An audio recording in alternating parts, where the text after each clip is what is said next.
Chapter 1089. Last year, this Xie and Qiushui picked the first snow together. Empress Xianda tasted it herself and smiled. It is very sweet. This year, when it snows in winter, this Xie will go pick it again. If your majesty likes, you can come and see. Emperor Yongle looked at her and was silent for a moment before saying, "This winter, Jeanne is still here and will accompany you." Empress Xianda's hand shook and a large drop of tea fell onto the back of her hand. She hissed in pain. Emperor Yongle saw the situation and grabbed a handkerchief from the side. He pulled her hand and wiped it as he scolded, "Why are you so careless?" But the water did not dry and instead increased. "Empress," Xianda cried. Her tears also fell onto the back of her hand. They were warm and seemed to be hotter than the boiling tea. She said, "Your Majesty, why do you say such heart-wrenching words to make this Xie sad?" Emperor Yongli's movements paused and looked at her. "Qingzhen, ever since this Xie entered the palace, this position of Empress, I have been very sensible. What I know and what I do not know, I am very clear. Whatever your Majesty does, this Xie will not have any complaints. But even at this stage, does your Majesty still want to treat me like this?" Her words were all accusations, but her tone was very calm, as though even if she was full of grievances, she could not get angry at Emperor Yongle. She said, "Your Majesty disdains to coax me and wants me to stay awake until the last moment. But does your Majesty not know how painful it is to be awake?" Emperor Yongle paused for a long time. After a long time, he picked up the handkerchief again and wiped the tears on the back of Empress Xianda's hand. He said, "Qingzhen, other than Imperial Mother, you are the only woman that Jeanne has let down in this life. You are the only one that can stand by Jeanne's side. Jeanne also knows the feeling of being awake. Jeanne has no other choice." Empress Xianda stared at the flower tea in her cup and said, "Emperor has decided. Jeanne has decided. Imperial Mother once said that in the world, there are many heroes. Jeanne cannot be a hero, but to be able to support the great Liang to this state in my lifetime, I am already satisfied with the Liu and Yi families. The rest of the journey was up to Xie Yuan. After that, Jeanne cannot manage, but..." He paused before continuing. "Jeanne still hoped that it can be like what Mother Empress said, great Liang prospering, the world clean, the throne of the country lasting for 100 generations. Qingzhen," Emperor Yongle sighed, "we do not know when we will fall, nor do we know when we will wake up again. If that day comes, you must accomplish what I have instructed you to do. After that, you can go and live the life you want to live, whether you're sober or confused, as long as you're happy." Empress Xianda lowered her head and stroked the edge of the teacup. After a long while, she looked at Emperor Yongle, and a slight smile appeared on her face. She said, "Does your Majesty still remember the scented tea that Xie brewed for your Majesty to drink when we first met?" At that time, Empress Xianda's mother brought her into the palace to see Empress Dowager Jingxian. Empress Dowager Jingxian was originally choosing a wife for Emperor Yongle. That day, there were also some young ladies from the other officials' families. They were all in the four arts and performed in front of Emperor Yongle, but it was all for that high and mighty position. Yet she sat alone at the corner, smiling quietly and looking at everything indifferently, as if she did not care about all of it. No matter if it was the high and mighty Empress position or the handsome young emperor, she did not pay any attention to them. Empress Dowager Jingxian asked her if she had any talents. At that time, how did Empress Xianda answer? She said, "This official daughter is slow-witted and do not have any special skills. It is just that when I am at home, I occasionally brew tea for father and brother. Father and brother feel that it is very good." Chapter 1090. At that time, the other young ladies all had disdainful expressions. Things like brewing tea could be left to the servants. A noble young lady didn't know how to practice some skills and only knew how to brew tea. Did she really think she was a servant? Empress Dowager Jingxian was very satisfied. Afterwards, Empress Dowager Jingxian said to Emperor Yongle, "I think Qingzhen is a good child. Brewing tea depends on her character. She is very steady and has a peaceful nature.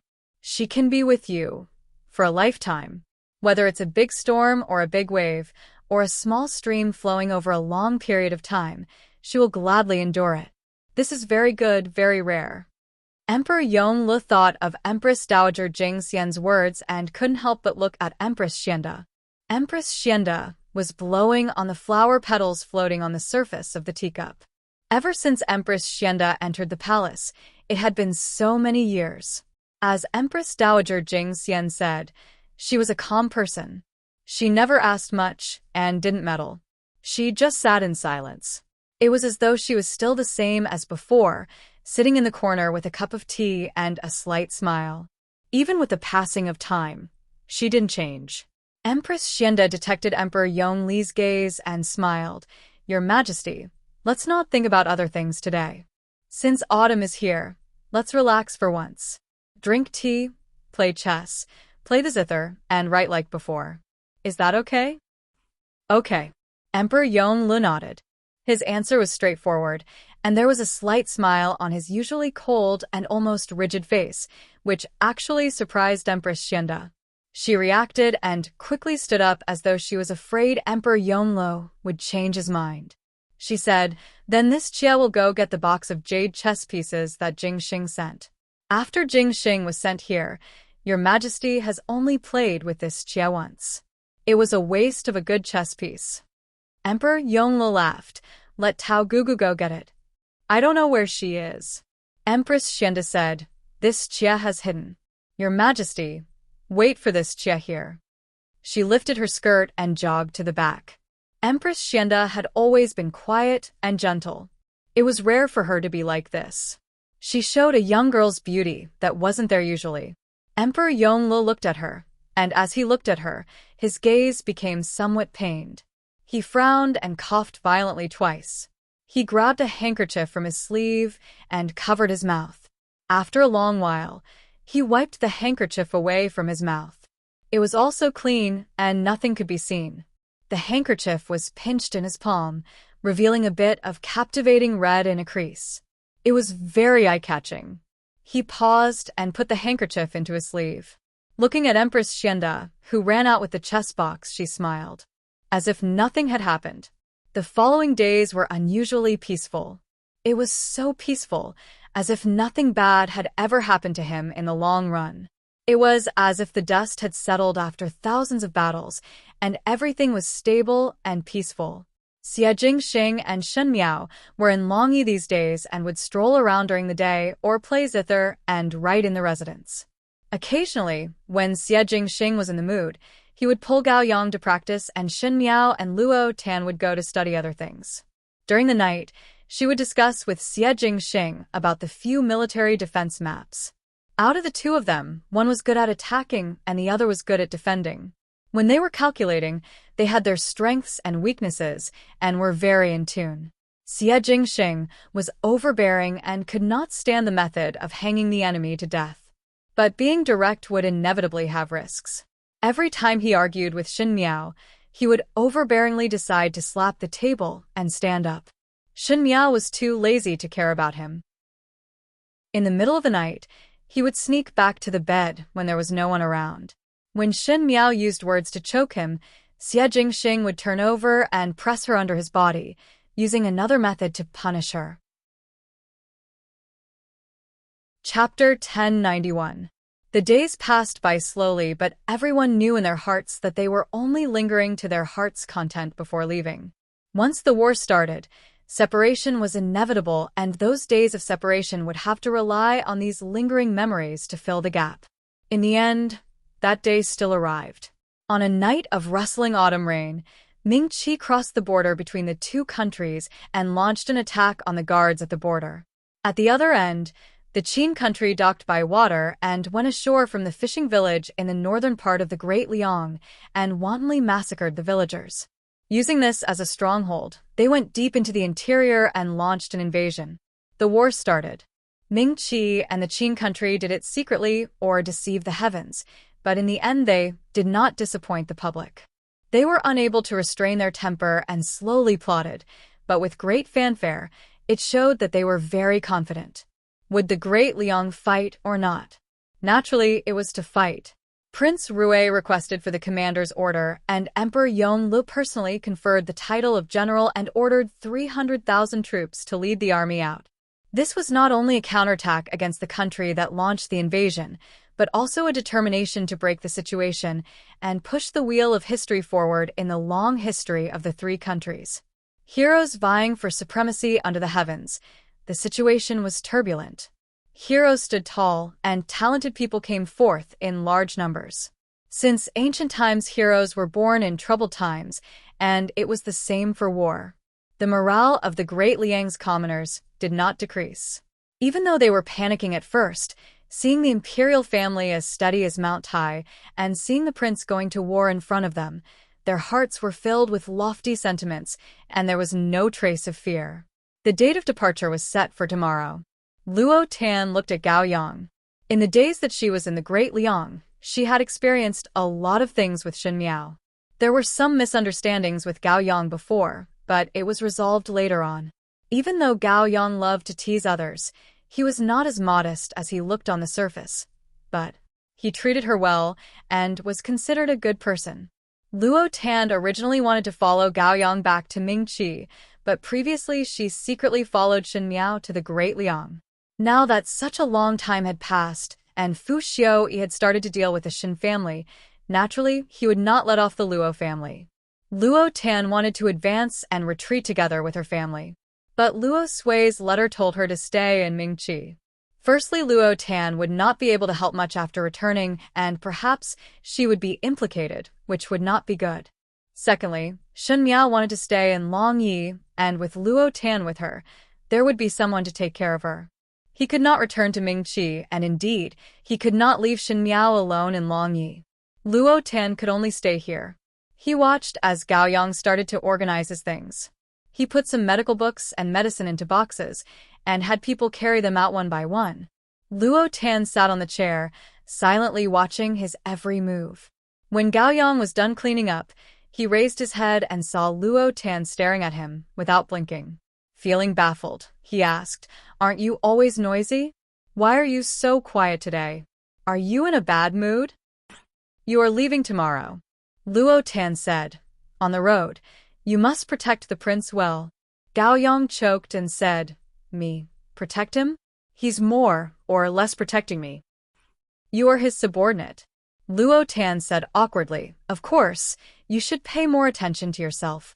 Gao Yang was startled, but when he heard what she said, he smiled. Luo Tan would bully Gao Yang all the time, and it was true that Gao Yang also loved to bully her. These two people would play around all day, and it was difficult to have a good conversation. Luo Tan's character was careless, and it was hard for her to admonish others about the details. It was already rare that she was able to say a few good words to Gao Yang. Gao Yang approached her and deliberately asked, "Pay more attention." "Pay more attention to what?" Chapter 1092. He was born handsome and usually had a gentle attitude. When he was near, his smile was somewhat mischievous. Luo Tan inexplicably blushed and pushed him away before snappily saying, "What else can I pay attention to? Of course it is to pay attention not to die." "Don't you feel that it is good if I die?" Gao Yang waved his fan. "This entire Gao residence can be occupied by you. The servants inside will be at your disposal. Gold, silver, and jewelry can be used as you wish, and also those shops and farms." "Wait!"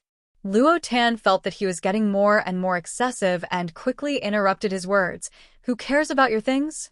Our Luo family does not lack it. Moreover, do you think that I am a fool? These are your Gao family's things, and what does it have to do with me? If you die, how can these things belong to me?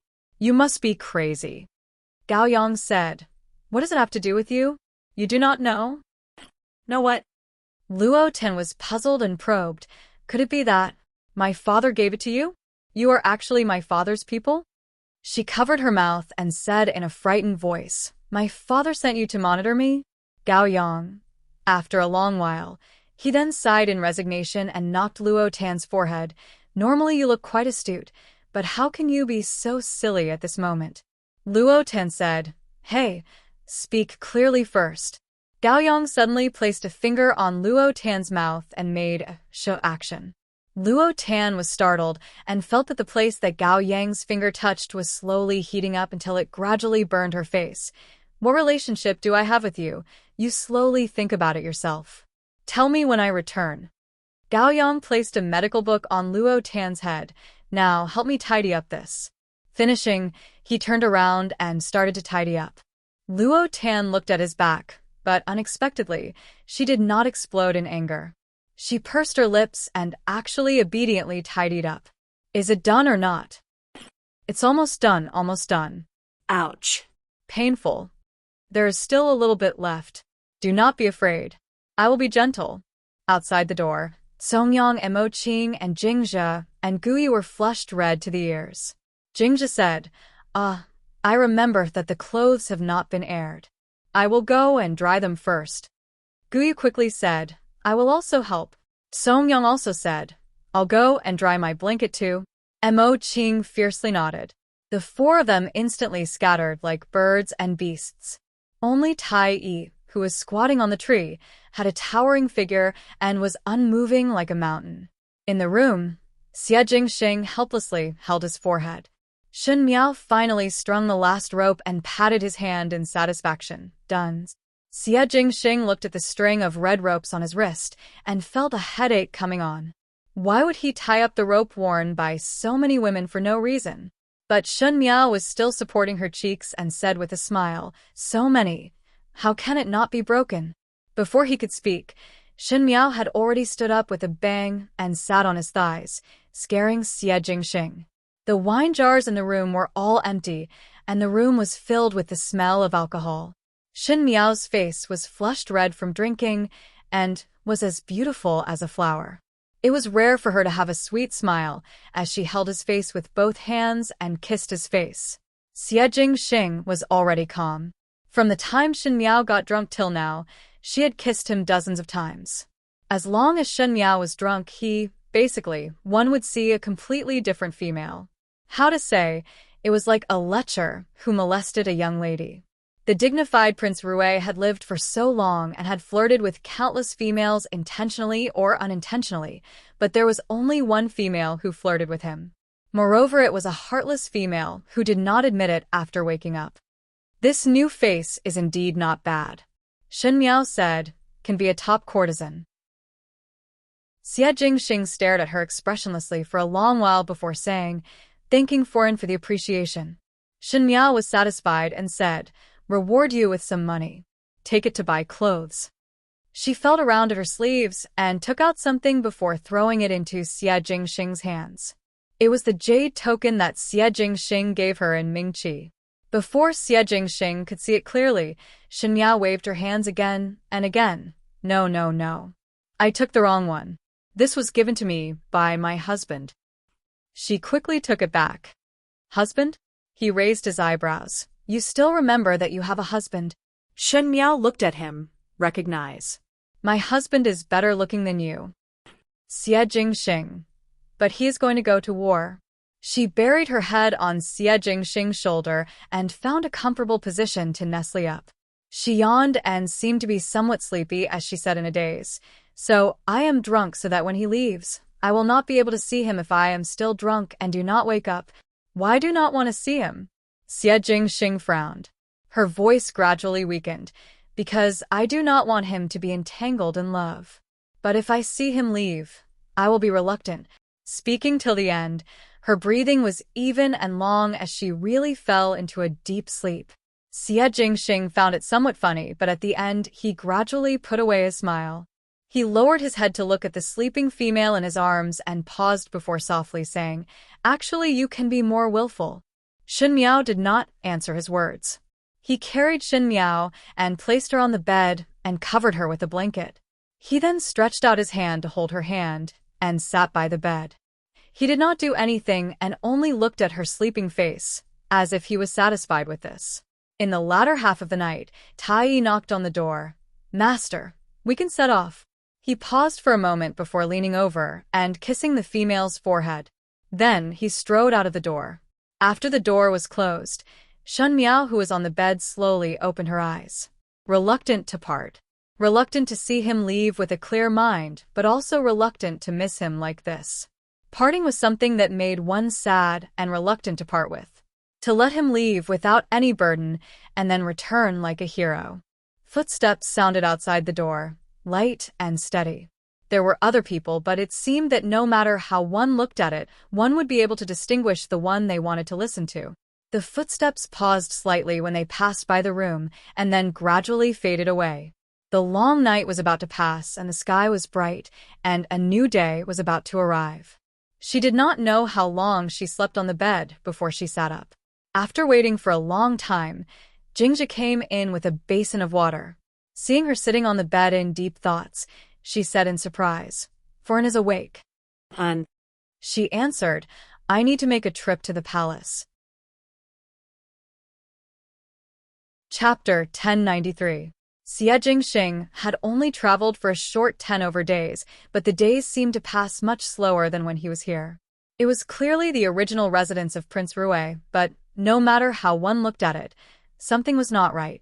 The Mou army left some guards in the residence of Prince Rui to protect the safety of the residents. Tai Yi followed Xie Jingxing and left together. There was also Gao Yang. Ji Fern did not intend to let Ji Yushu go. After all, the Ji family only had this one seedling. Who knew that Ji Yushu had a free and easy temperament and left with a letter before mixing into the army. When Ji Fern found out and wanted to chase after him, she was stopped by Ji Darren. Ji Darren said, "Ji Yushu is always reckless and ignorant. It is good to let him sharpen his will." Thus in Longyi City, almost all the people who had a good relationship with Shen Miao seemed to have left in one night. After Gao Yang left, the Gao family sent his junior brother to treat Yi Hongguang. Yi Hongguang still did not wake up and kept sleeping soundly. Luo Ten also seemed to have grown up a lot in one day, and no longer went out to play with cats and dogs or walk the streets. Occasionally, she would stop and be concerned about the situation at Ming Qi's side. In the beginning, Luo Tan was tangled with the battle between the Great Liang and Ming Qi. Thus Shen Miao told her about all the things that happened in Ming Qi, including Fu Xiuyi, Emperor Wen Hui, and even the suppression of the Luo and Shen family.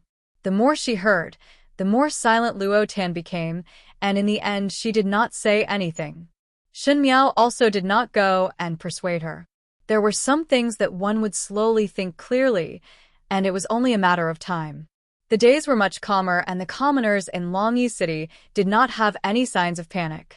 Perhaps it was because they had confidence in their soldiers, or perhaps it was because they were used to singing and dancing for many years that they did not have much of an impression of war, thus they did not feel any fear.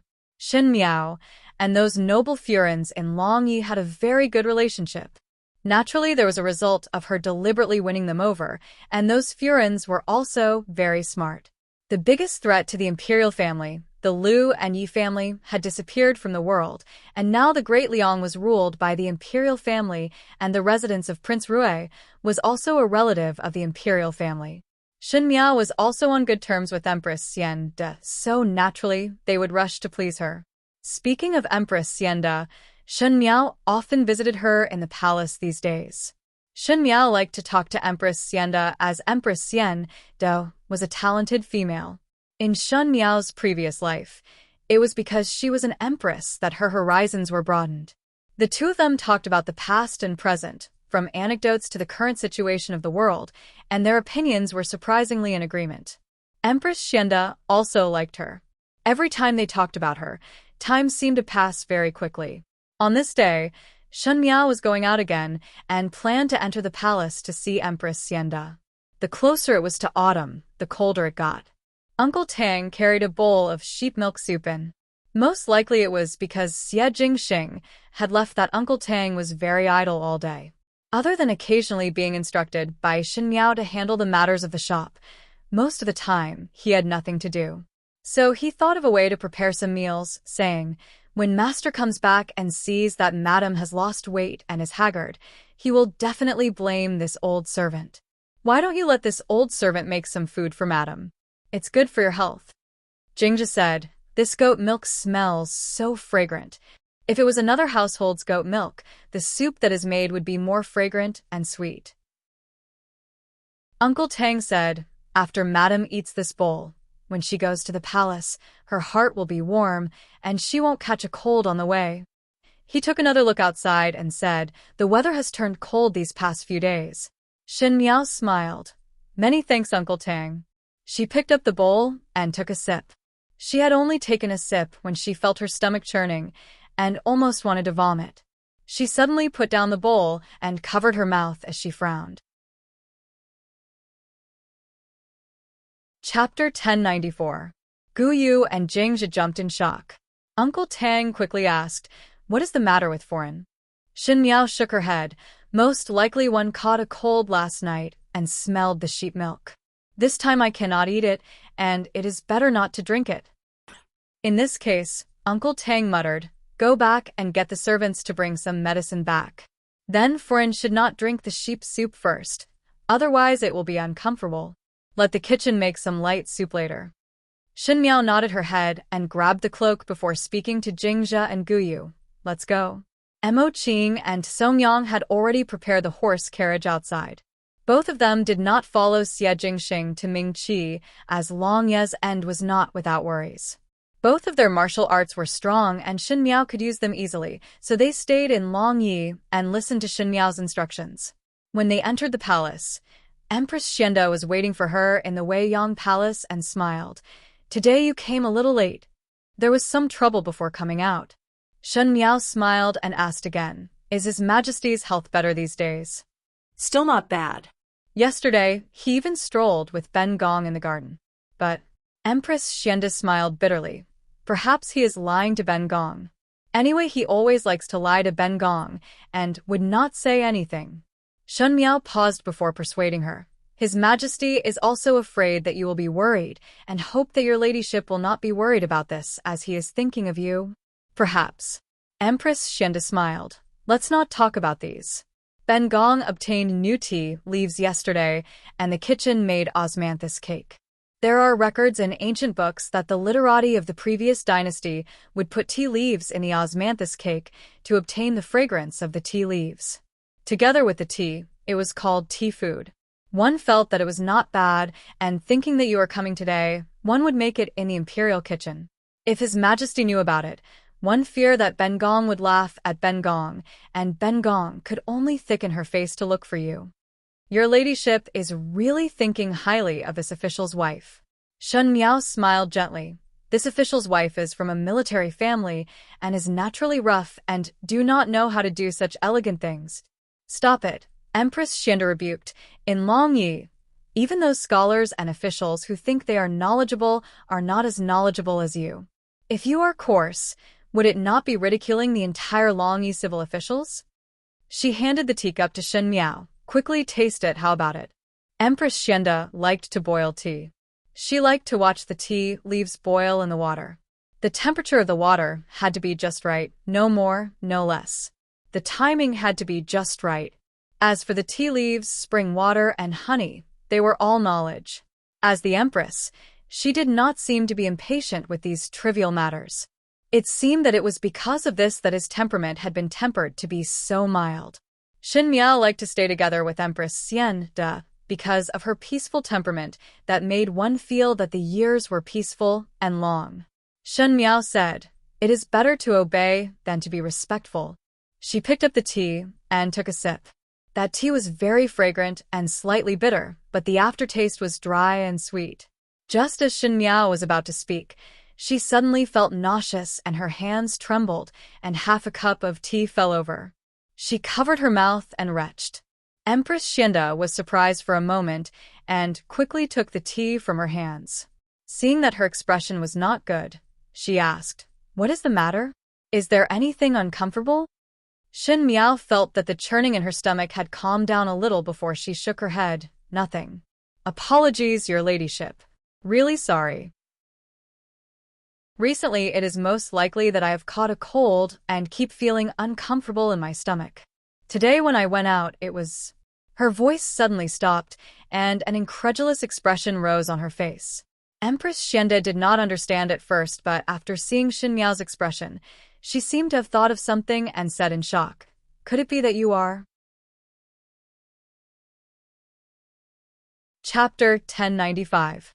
Shen Miao clenched her fists before quickly releasing them. This official's wife also, do not know. Quickly call the imperial physician over. Empress Xianda stood up excitedly and called Tao Gugu, take Ben Gong's invitation and call the imperial physician over. Shen Miao looked at the tea on the table and her heart was shocked. She had been pregnant before, so she wasn't sure if she was pregnant or not.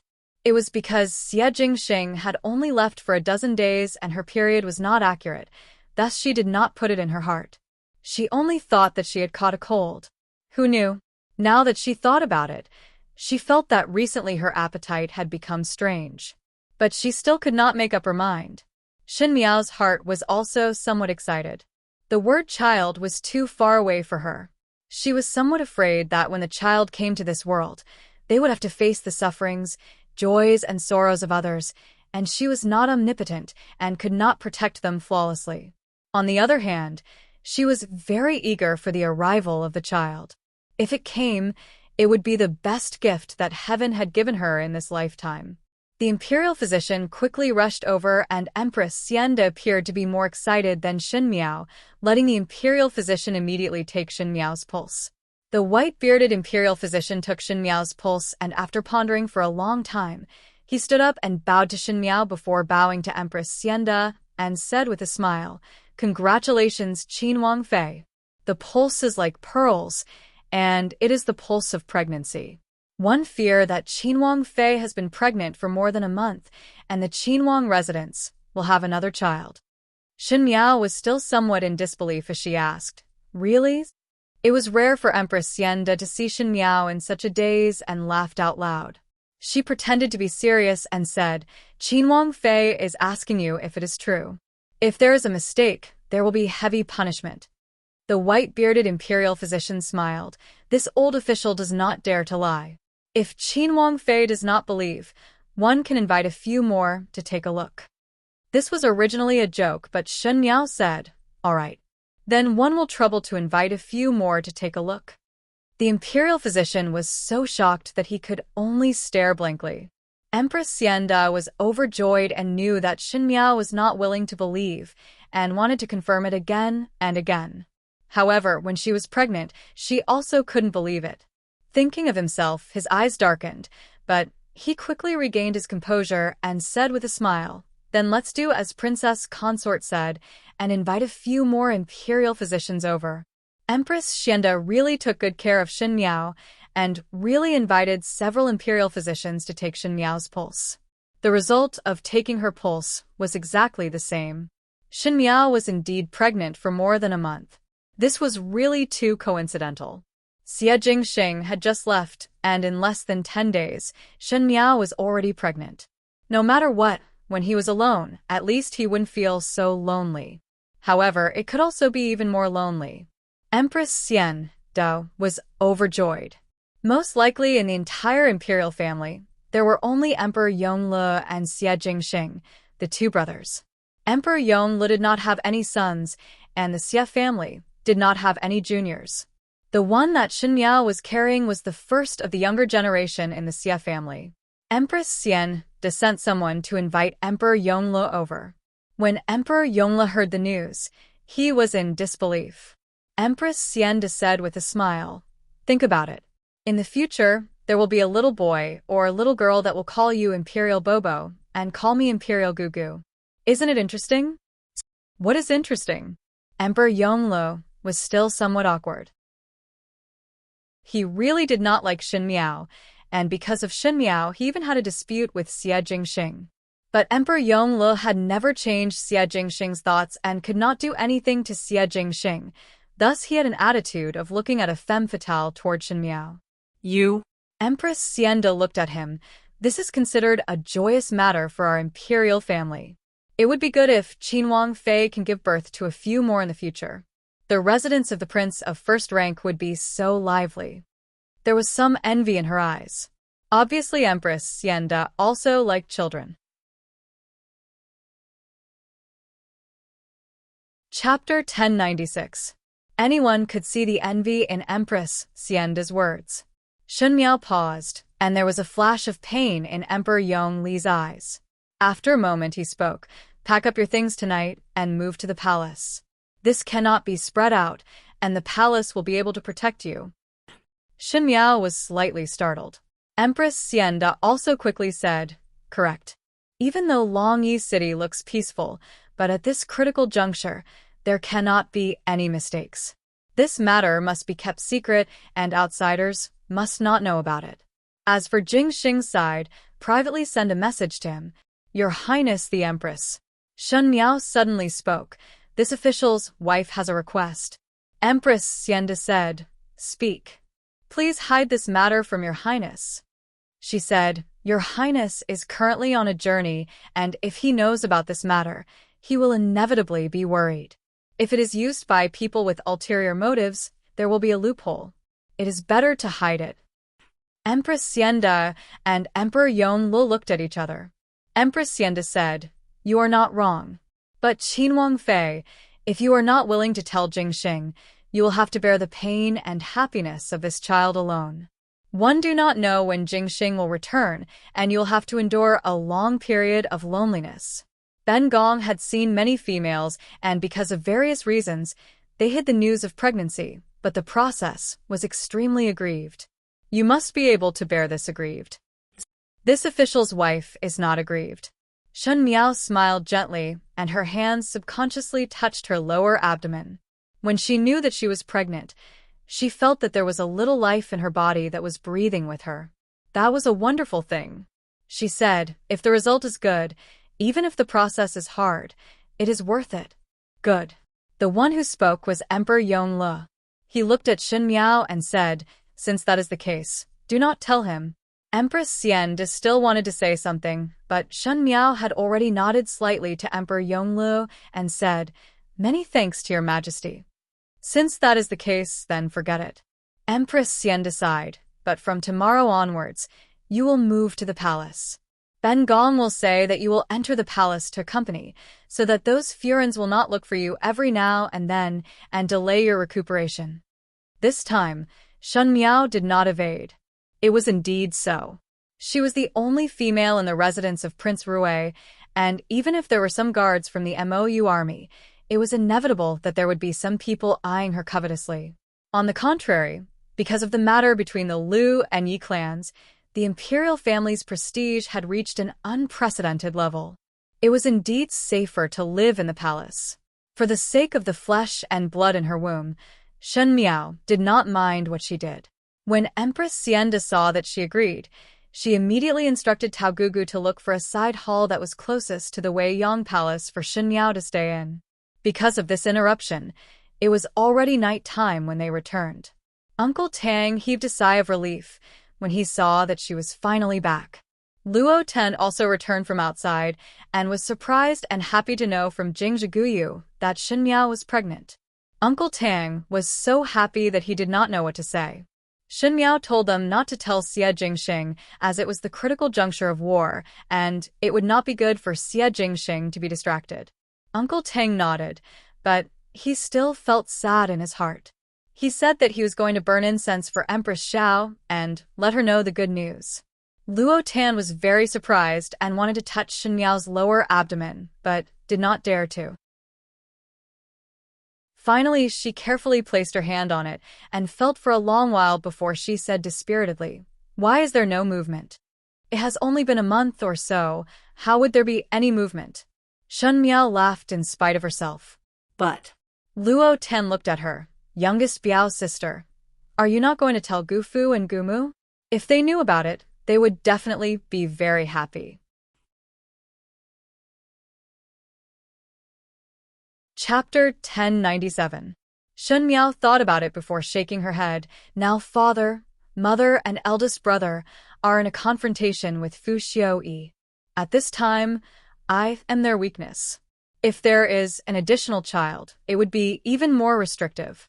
Moreover, Xie Jingxing would reach Mingqi sooner or later and would need to meet up with father and mother. If father and mother know about it, Xie Jingxing would also know about it. Luo Tan thought for a while and felt that it made sense. she said. Even though they do not know, I, as a Yumu, know.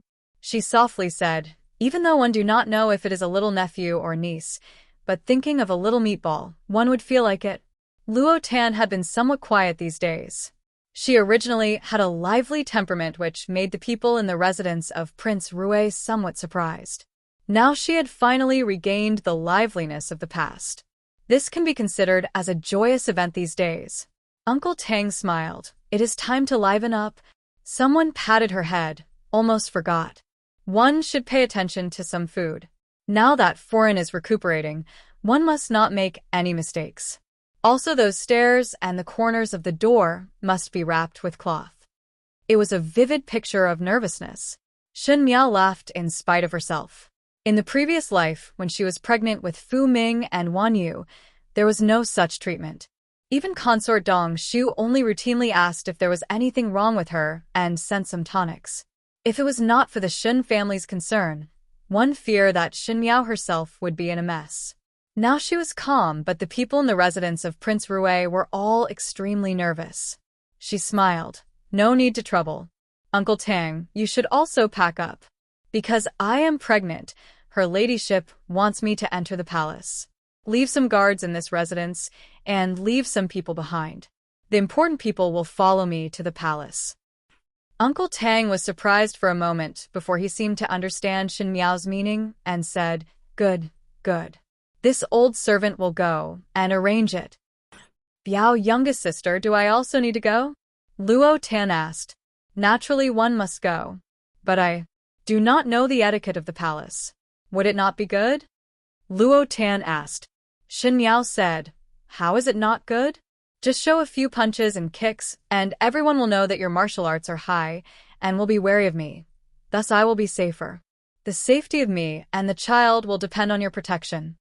Cousin, don't tease me. Luo Tan blushed, but you're right. 2 people is better than 1 person when I'm with you. I'll go with you to the palace. She stood up. I'll go pack up first. After Luo Tan left, Shen Miao stood up. She didn't expect that she would be pregnant at this time, but she felt that everything was destined. Opening the window, the autumn moon was very bright, and it gradually began to form a full moon. In a few days, it would be the Mid-Autumn Festival. It was the Mid-Autumn Festival, but she was separated from her family. No matter if it was Xie Jingxing or Shen Xian, they were all not by her side. This year was destined to be a difficult one, but Shen Miao touched her lower abdomen. Because she had a child, and because she had become a mother, she seemed to be able to appreciate the fullness of the moon. God would not be cruel to a person forever. At least for this moment, God was a good person. He gave Shen Miao a new life and also gave her a man she loved deeply and a brand new life. The past was in the past, and this was a completely different moonlight. She softly asked the child in her abdomen, you see, you and father are looking at the same moon. Shen Miao moved into the palace. Empress Xianda treated her very well and gave her the side hall beside the Wei Yang Palace. Shen Miao still used her own servants, so it was not inconvenient. Usually Empress Xianda liked to talk to Shen Miao and boil tea. Luo Tan also followed. Luo Tan had a lively temperament, and Empress Xianda liked her a lot. Chapter 1098. The days passed very peacefully. If there was anything unexpected, it would be Yi Hongguang. Yi Hongguang was also brought into the palace. Because he didn't wake up for a long time, he woke up unexpectedly one day. But when he woke up, his mind was like that of a 3-year-old, and he didn't know anything. The imperial physician had taken a look at him. He was afraid that he had suffered too much shock and was close to going crazy. With that, Emperor Yongle couldn't be bothered to care anymore. It wouldn't take much to raise a fool. Yi Hongguang spent all day catching crickets and butterflies in the garden. He was very happy. Sometimes when Shen Miao saw his and Fu Ming's faces, she felt that Yi Hongguang's life was as tragic as Fu Ming's. It was all because they didn't reincarnate into a good family and wasted their lives for nothing. Empress Xianda saw the heavy look in her eyes and thought that she was sad because of Yi Hongguang. She patted Shen Miao's hands and comforted her. No need to be sad. Actually, this might not be a bad thing.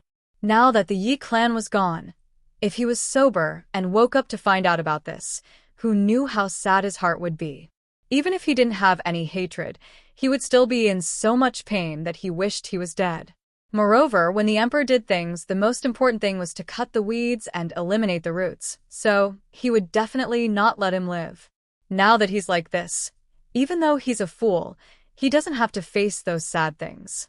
He can live a carefree life like a child forever. Isn't that great? Emperor Yongle had once suspected that Yi Hongguang was pretending to be dumb, but the imperial physician had taken a look and sent people to spy on him. Yi Hongguang was really dumb. Most importantly, he was unable to walk.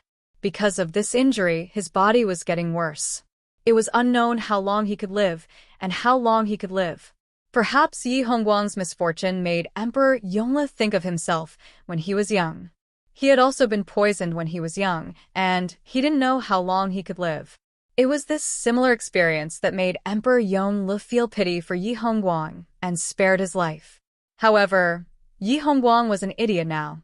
He didn't know that his life was in the hands of the emperor. He had already rolled around in Yama's palace, but he still smiled carefreely every day. However, not everyone in the world could be like Yi Hongguang, who lived like a child and laughed happily. 2 months later, Xie Jingxing reached the borders of Mingqi and started to fight with the Mingqi's army. At the same time, the Luo family army and the Shen family army met at the Hanga Pass, and the Qin army entered the pass. Qin and Qi joined hands and officially confronted the Great Liang army led by Xie Jingxing. War was always merciless. Once it started, it was not easy to end it. Moreover, the two countries were facing off against one country, so they were evenly matched. Shen Miao would study the military defense map that she had given to Xie Jingxing. In the beginning, she could not see any clues, but gradually, signs began to appear. It was like a chess piece that had a predetermined path and was moving forward step by step according to the path that the other party had planned. Shen Miao knew that if she did not guess wrongly, that military defense map should be in Fu Xiaoyi's hands. The battle between Great Liang and Qin Ming, for the time being, no one could see who won and who lost. Xie Jingxing did not sweep away thousands of troops like in his previous lifetime. Admittedly, it was because the Qin and Ming did not join hands, and at that time the Great Liang first attacked the Qin country before destroying the Mingqi. But there was another point that Shen Miao knew. Xie Jingxing had changed his strategy. He was like a shrewd and cunning hunter, luring his prey into his own trap. Catch everything in one net, and not like to be entangled. Clean and efficient was indeed the style of the Xie family. Fu Xiaoyi was taking the bait. At the same time Shen Miao was gratified by this. She could not help but admire Yi Mei's methods. Many things had changed, but she was still able to obtain Fu Xiaoyi's heart and hand over the military defense map, making Fu Xiaoyi trust her. Chapter 1099. Sure enough, not long after, Xie Jingxing's letter was sent back to the Great Liang. In the letter, there was the situation of Mingqi. Emperor Wen Hui passed away from illness, and the 9th prince, Fu Xiaoyi, ascended to the throne. Just as Fu Xiaoyi ascended to the throne, he befriended the Qin emperor and obtained the support of the Qin emperor. Both countries launched an attack on the declining Great Liang together. The rest of the princes of Mingqi, including Prince Zhou and Prince Jing, were already detained in prison. With Fu Xiaoyi's methods, it was always easy to deal with his own people. The Shen family and the Luo family allied with the other old aristocratic families that were suppressed by Emperor Wen Hui and openly rebelled, and were labeled as rebels in Mingqi, but the commoners did not seem to buy it. The Shen family's reputation had existed for many years, and it was not so easy to tarnish it. Xie Jingxing's people were secretly in contact with the Shen family's people, and not long later, the Shen family would use the name of defecting to form an alliance with Xie Jingxing and officially turn against the Great Liang. At the end of the letter, Xie Jingxing had casually added a few sentences, as if it was a dispensable legend that he had casually added. It was said that there was an imperial family affair that was currently circulating in the Ding capital. A beauty came to the palace. She was the distant niece of an imperial merchant. She was as beautiful as a fairy and was intelligent. The new emperor loved her like a jewel and held her in the palm of his hand. He gave her the name Mei Foreign, and in a short period of time, her influence far surpassed the other concubines in the palace.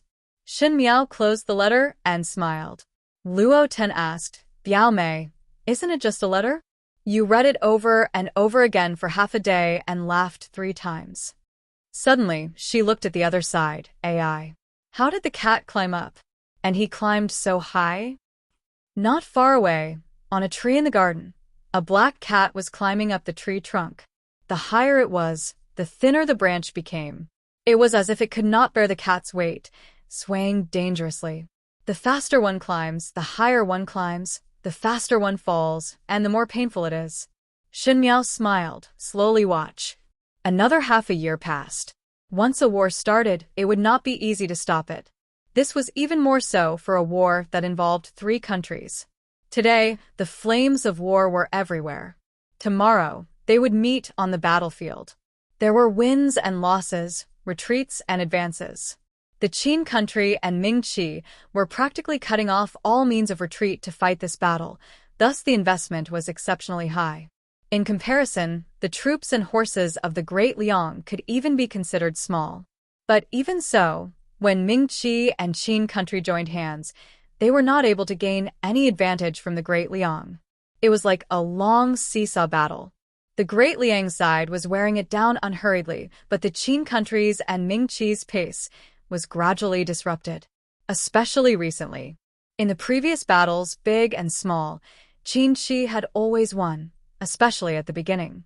They were able to taste the sweetness of victory almost every single time. Although the harvest was not very bountiful, it greatly boosted their morale. The generals and soldiers of Qin and Qi were very proud. Towards the end, Qin and Qi appeared to have less and less of an advantage. Although there were victories, they were gradually showing signs of decline. All the way to the 13 capitals of Yuzhou. The 13 capitals of Yuzhou were located at the border of Ming Qi, Qin country, and Great Liang. It had always been the Qin country's territory, and as for why it was the Qin country's territory, one had to trace it back to a very long time ago, even to the beginning of the country. For so many years, the 13 capitals of Yuzhou had been standing steadily at the border. It was not because the Great Liang and Ming Qi did not have any thoughts, but because the 13 capitals of Yuzhou had a complex terrain that was easy to defend and hard to attack. If one wanted to attack, one would have to expend a lot of effort, and if it was not good, one would implicate oneself. This was such a hard bone to chew. Even if one wanted to chew, other than ambition, one must have great courage.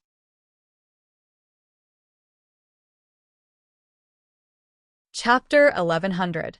Xie Jingxing led the Great Liang soldiers and was about to launch an attack on the 13 capitals of Yuzhou. This battle was extremely important and could even be said to be the key to the entire war situation. If Xie Jingxing was able to successfully take down the 13 capitals of Yuzhou, he would be able to end the war in a shorter period of time. For the Ming Qi and the Qin country, it would be exceptionally smooth. On the contrary, if Xie Jingxing was unable to bite this bone, then it would only cause the Great Liang army to suffer a great loss of strength. Not to mention dealing with the Ming Qi and the Qin country, it would be very difficult to resist the pincer attack of these 2 countries. Thus for this war, no matter if it was the Great Liang, the Ming Qi, or the Qin country, all of them had bet 120,000 points, almost gambling with their lives. When Empress Xianda was talking to Shen Miao about this matter, she was still joking with her. After all, the one leading the troops is your husband. How is it that until now you are not nervous at all? Shen Miao smiled gently. This official's wife naturally believe in your highness. Xie Jingxing was indeed very cunning. Yi Mei's wrong military defense map was able to successfully reach Fu Xiuyi's hands and was even believed by Fu Xiuyi. This was undoubtedly due to her ability. But Xie Jingxing's role in it was not small. At the beginning of the war, Xie Jingxing had always won and lost neither lightly nor heavily, allowing Fu Xiuyi to gain some sweetness. In fact, those few victories did not give any substantial advantage to the Ming Qi and the Qin country, but it gave others an illusion that the Qin Qi was very powerful. In the long run, Fu Xiaoyi would instead trust the things that Yi Mei sent. Even if the Great Liang won a few more times, in Fu Xiaoyi's eyes, it was just a coincidence. But he neglected that the battles that Xie Jingxing lost were all insignificant cities, and even though the cities that he won and defended were few, they were all extremely important. If one looked carefully, it was as if the dots were connected into a line, and there was a faint trend of joining forces. But Fu Xiaoyi and the Qin Emperor most likely would not notice this point because in the recent few battles, they had small victories. The morale of the Great Liang army seemed to be gradually declining, and their attacks became more and more fierce, as if they wanted to take down the other party in one go. Thus Fu Xiaoyi placed extra importance on the 13 capitals of Yuzhou.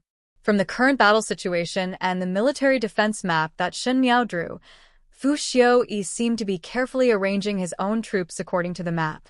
There was nothing more delightful than this news. The more manpower and financial resources Fu Xiaoyi spent on this, the greater the blow he would receive in the end.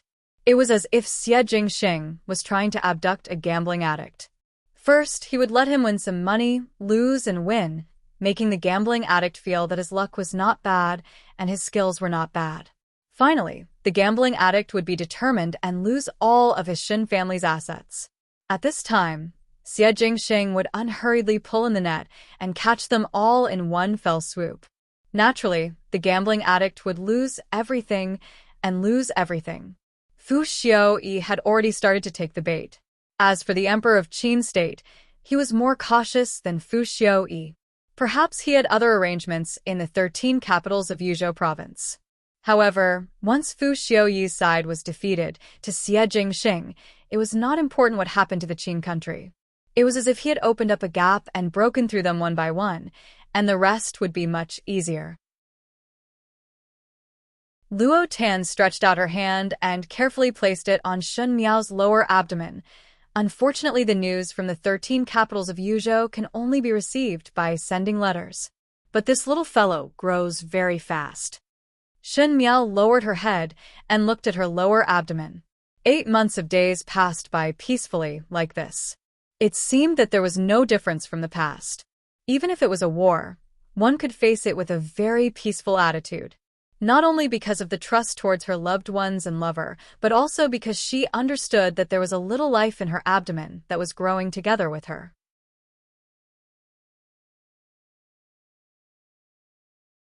Chapter 1101. Because she had become a mother, she had become braver and stronger. She was able to take responsibility and calm down. Just as she was talking to Empress Xianda, Tao Gugu hurried in from outside. She seemed to be in a hurry, but she could not disguise the joy on her face. She said with a smile, "Congratulations, Nyang Nyang, congratulations, Qin Wang Fei. Just now, news came from the court. The 13 capitals of Yuzhou have sent news that His Highness Qin Wang has won." Really? Empress Xianda immediately stood up. She had always been calm, but at this moment, she was slightly at a loss. Aunt Tao nodded vigorously. Her Majesty is very happy. She is pardoning the world. Heaven bless us. Luo Tin clasped her hands together and murmured. The 13 capitals of Yuzhou had been conquered, and news of victory had arrived. What did that mean? This meant that the war that had lasted for more than half a year would end soon. The soldiers would all be able to return home. On the other hand, this chaotic world would finally be unified. Perhaps the grand ambition of hegemony would come true soon. Shen Miao caressed her lower abdomen, and there was joy in her heart. She knew that Xie Jingxing would be able to do it. That Tao Gugu smiled as she looked at Shen Miao. Prince Consort, do not be anxious. His Highness the Prince of First Rank also let someone send a letter over, and in a while the messenger will send the letter to you. I'm so envious. Empress Xian did tease Shen Miao, not sending a letter to Ben Gong and His Majesty, and just thinking of one's own daughter-in-law, one would bear the title of sibling in vain. Luo Ten also said, that's right, that's right. They don't even know how to consider the feelings of others.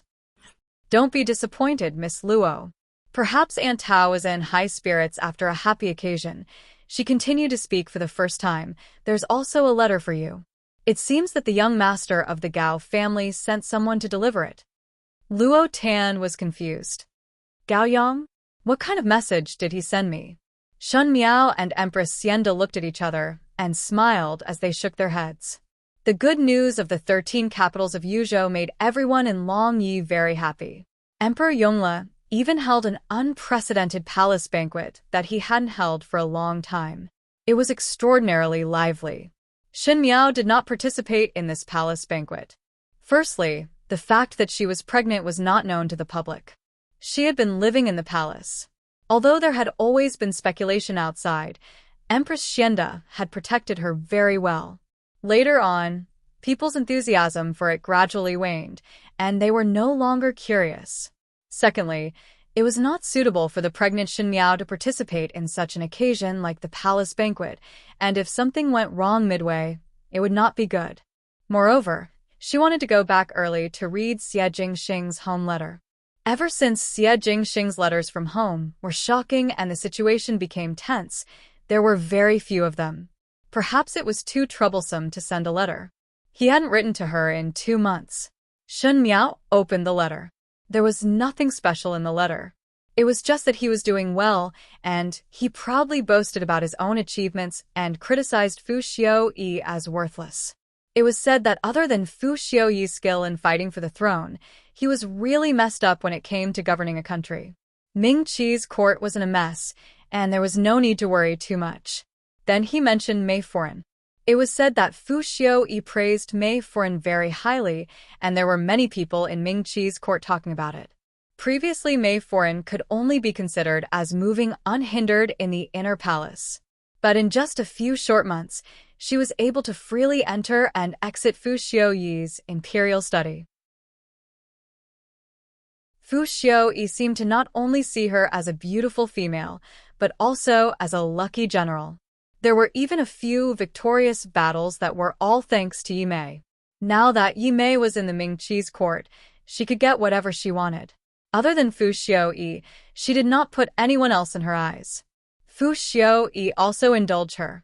On one hand, he felt that she was beautiful and intelligent, and on the other hand, it was definitely because of Yi Mei's ability.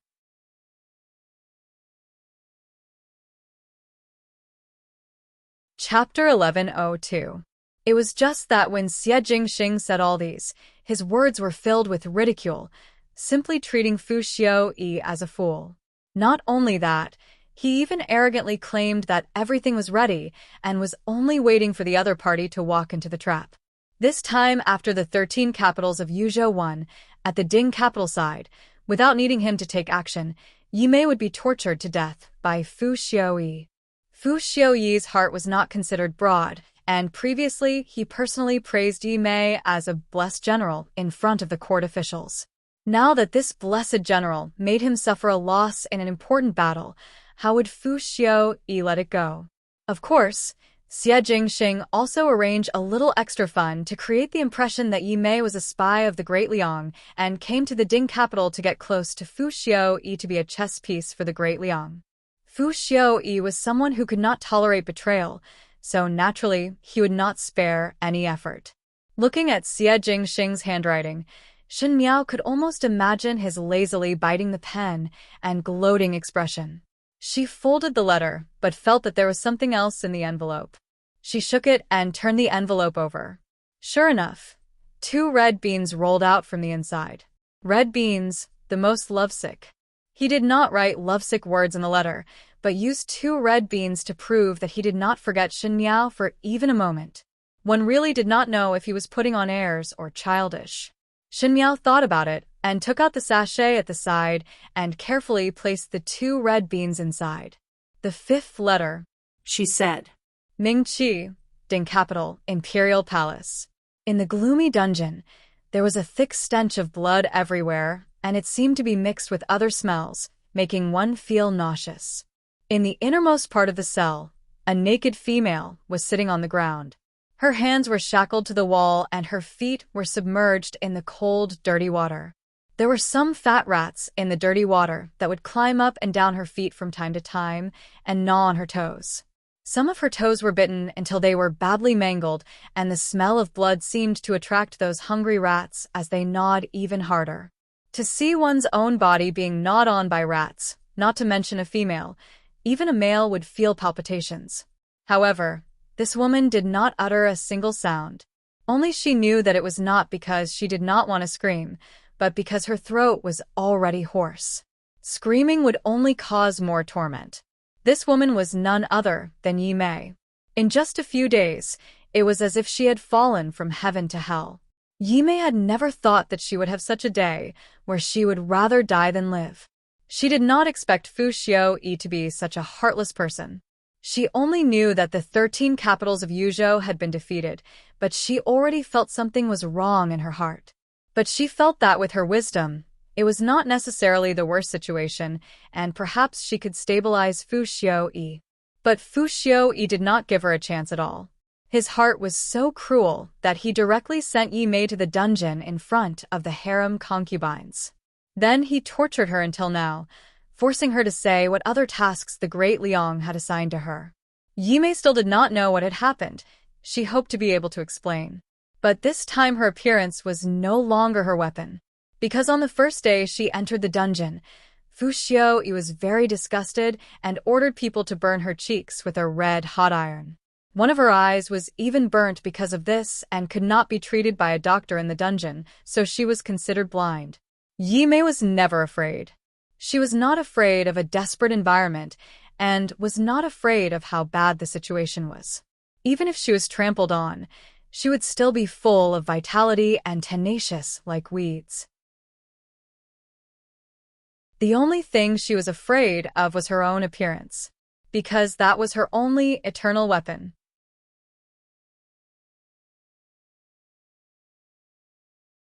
Chapter 1103. This weapon was successful in every endeavor. With it, one could survive in a hopeless environment and reverse a bad situation. One could step on the people who trampled on her and live with ease. But once her appearance was destroyed, she would lose the connection to use others and things would become hopeless. She really felt hopeless and even lost her fighting spirit. She felt that no matter how the mouse gnawed on her toes, it would not be able to change anything. She was blind, and her cheeks were scalded. She could imagine how terrifying her current appearance was. She could tempt people to disregard their lives, and there was no lack of such people in the world.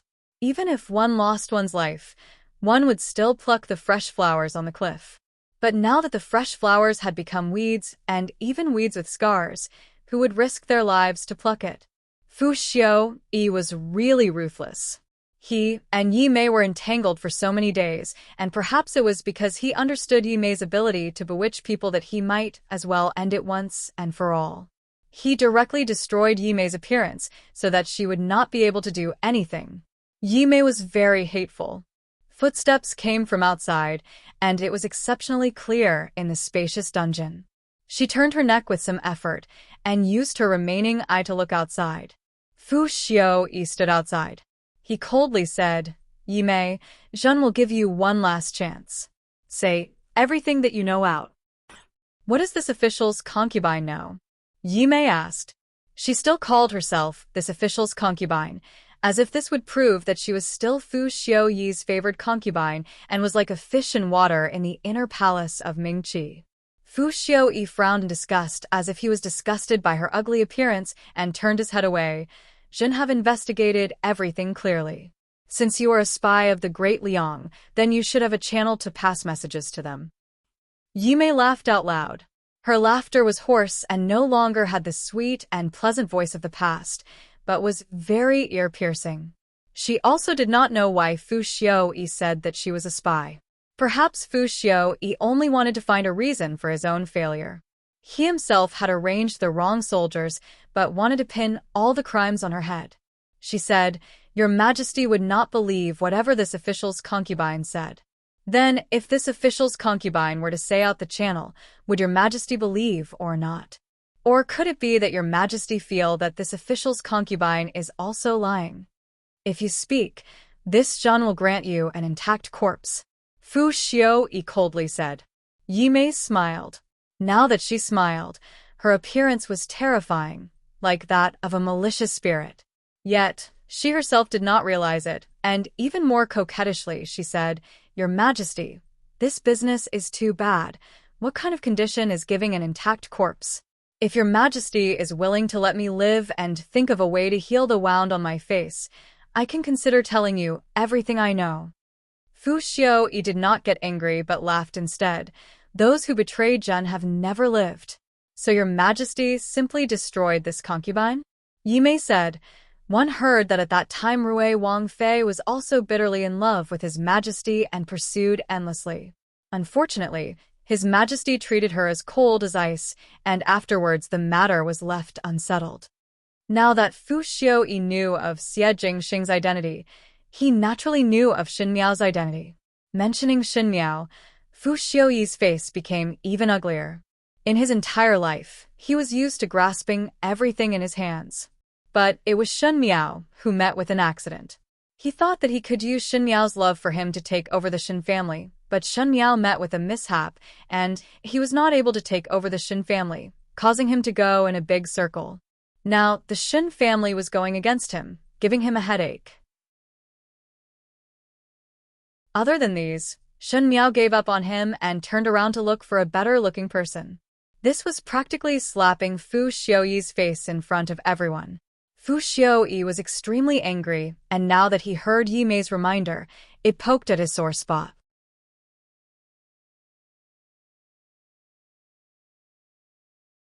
Chapter 1104. I originally thought that Rui Wangfei was just a little luckier and had a better background. Thus, she could accidentally become a Qin Wangfei and live an enviable life. Now it seems that she was smarter than I imagined. Perhaps she had long known that by staying by Your Majesty's side, no matter if she was loyal or not, there would only be one ending, and that is to die a horrible death. Yi Mei said. Presumptuous. Fu Xiaoyi said. I have lost to Your Majesty. Yi Mei said. Not long ago Your Majesty was still entangled with me in a loving relationship, but now you can personally make me into this state.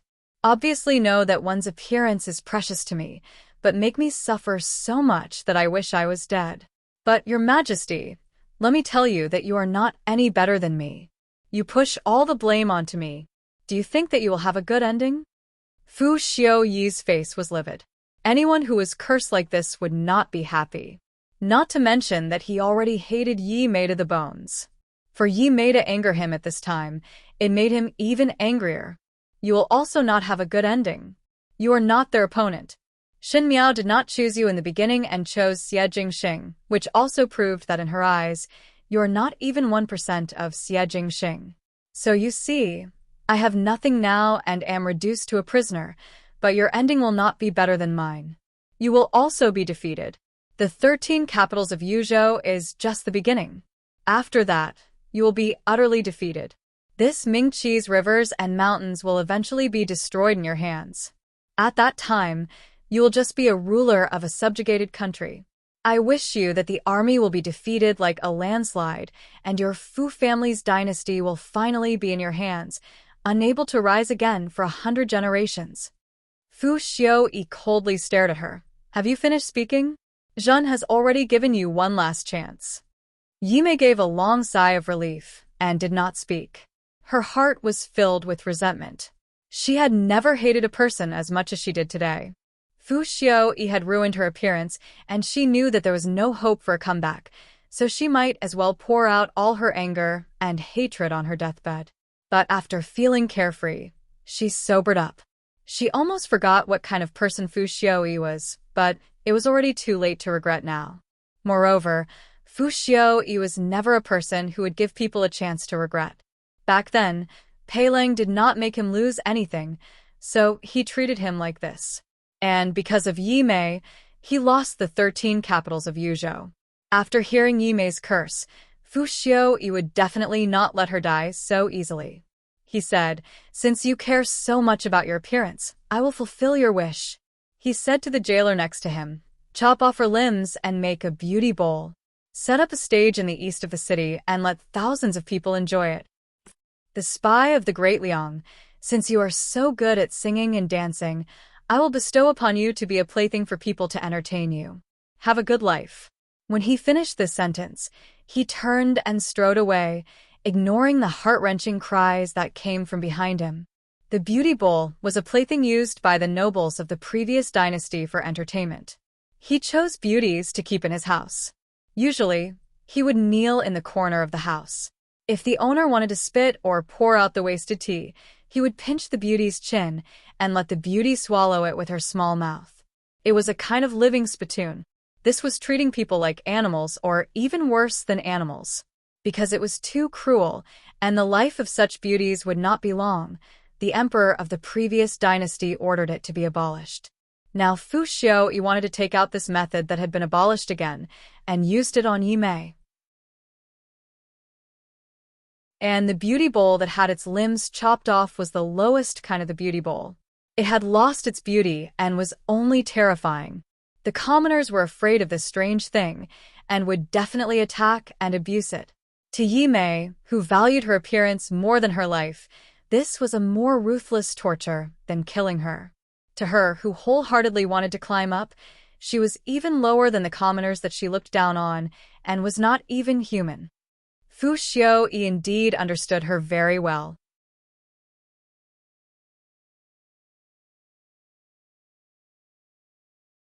Chapter 1105. Therefore, when dealing with her, it was like hitting the snake where it hurt, hitting the bull's eye. The once famous Mei Foreign, who was respected by everyone in the imperial palace, was gone just like that.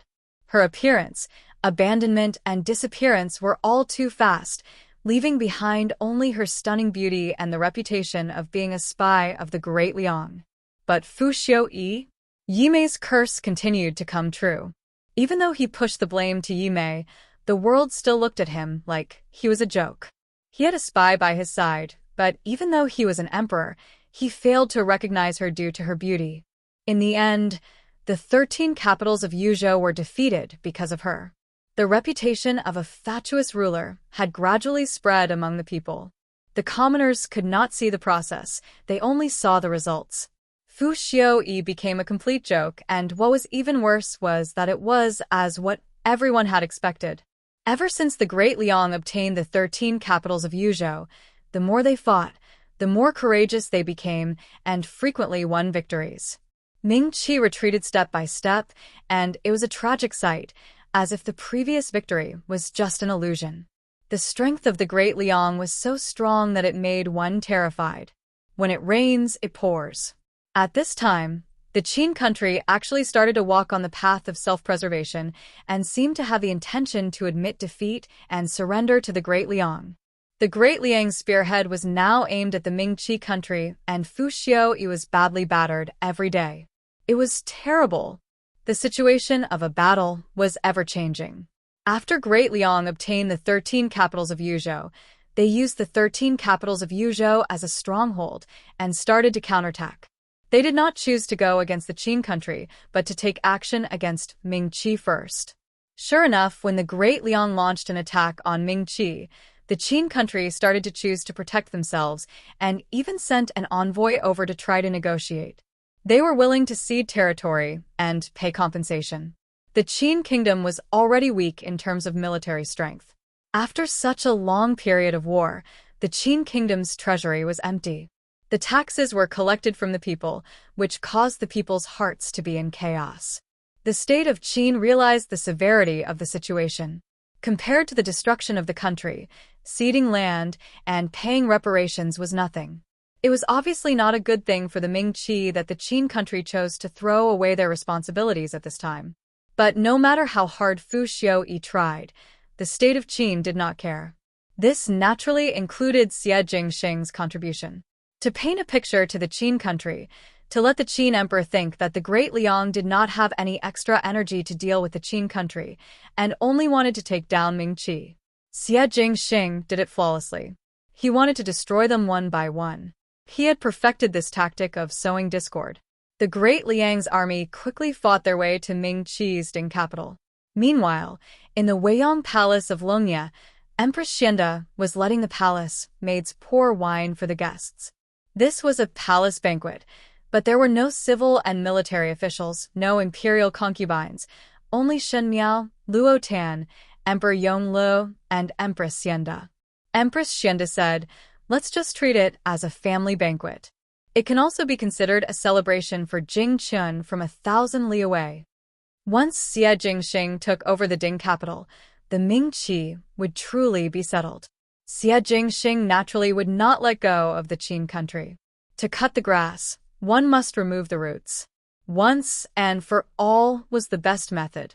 Without the support of Ming Qi, the Qin country was like an arrow at the end of its flight. Xie Jingxing had dragged the battle for so long, and now that he was exerting his strength, it was all for this moment. Before long, this long and cruel war would come to an end. At that time, the four seas would be at peace, and the world would be at peace. Only then would everyone's wish be fulfilled. Youngest Biao's sister, drink this. Luo Tan placed the plum juice in front of Shen Miao and looked at Shen Miao's lower abdomen. The imperial physician said that there will be childbirth in about another 2 months. One do not know if it is a little nephew or niece.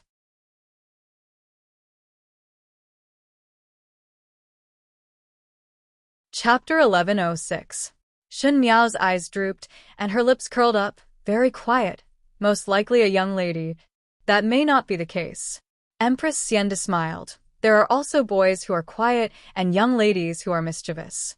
But when Jing Xing returns and found out that he is a father, one do not know what kind of trouble he would cause. Shen Miao thought of the scene at that time and felt a headache. If Xie Jingxing knew that she had hidden it from him for so long, he would definitely throw a tantrum. But one would take one step at a time. Just as she was speaking, Emperor Yongle came in from outside. Shen Miao and Emperor Yongle did not meet much, and most likely Emperor Yongle did not like her as his attitude was not good every time he saw her. But recently, because of the child in her womb, he had eased up a lot. Perhaps it was because of Empress Xianda's persuasion that he would occasionally get some medicine to nourish the body and send it over. Luo Tan was somewhat afraid of Emperor Yongle and immediately sat up.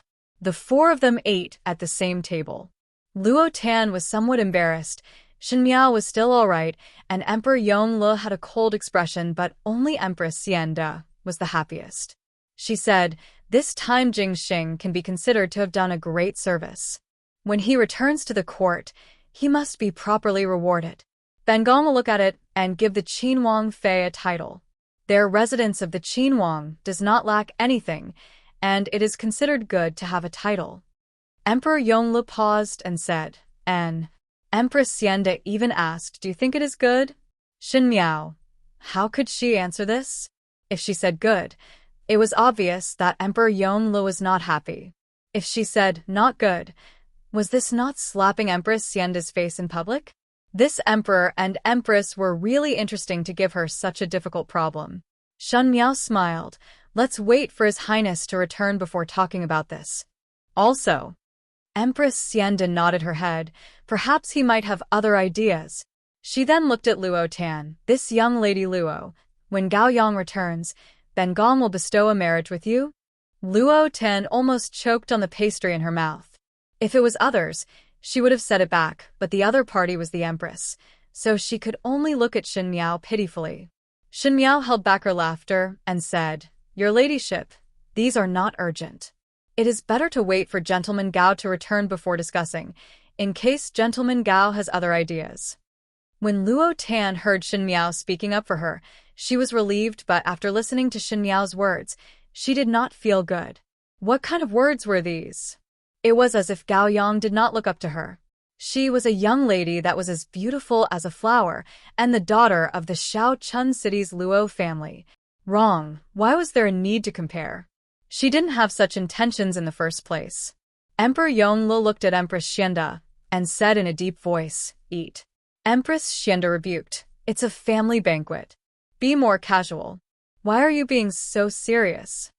Ever since Xie Jingxing repeatedly sent news of victory, the officials in the court had all settled down and seemed to have seen clearly the young emperor's ambition and means. Even though the Xie family only had these two brothers, they were not easy to deal with.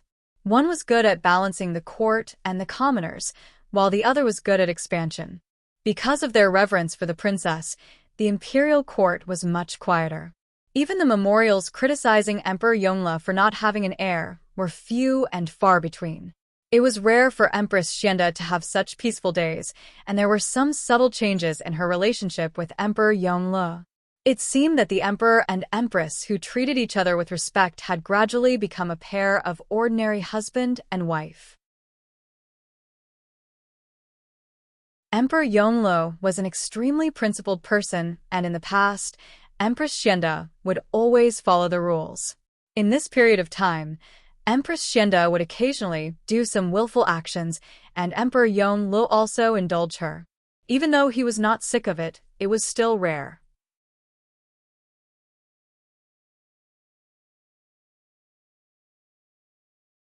Chapter 1107.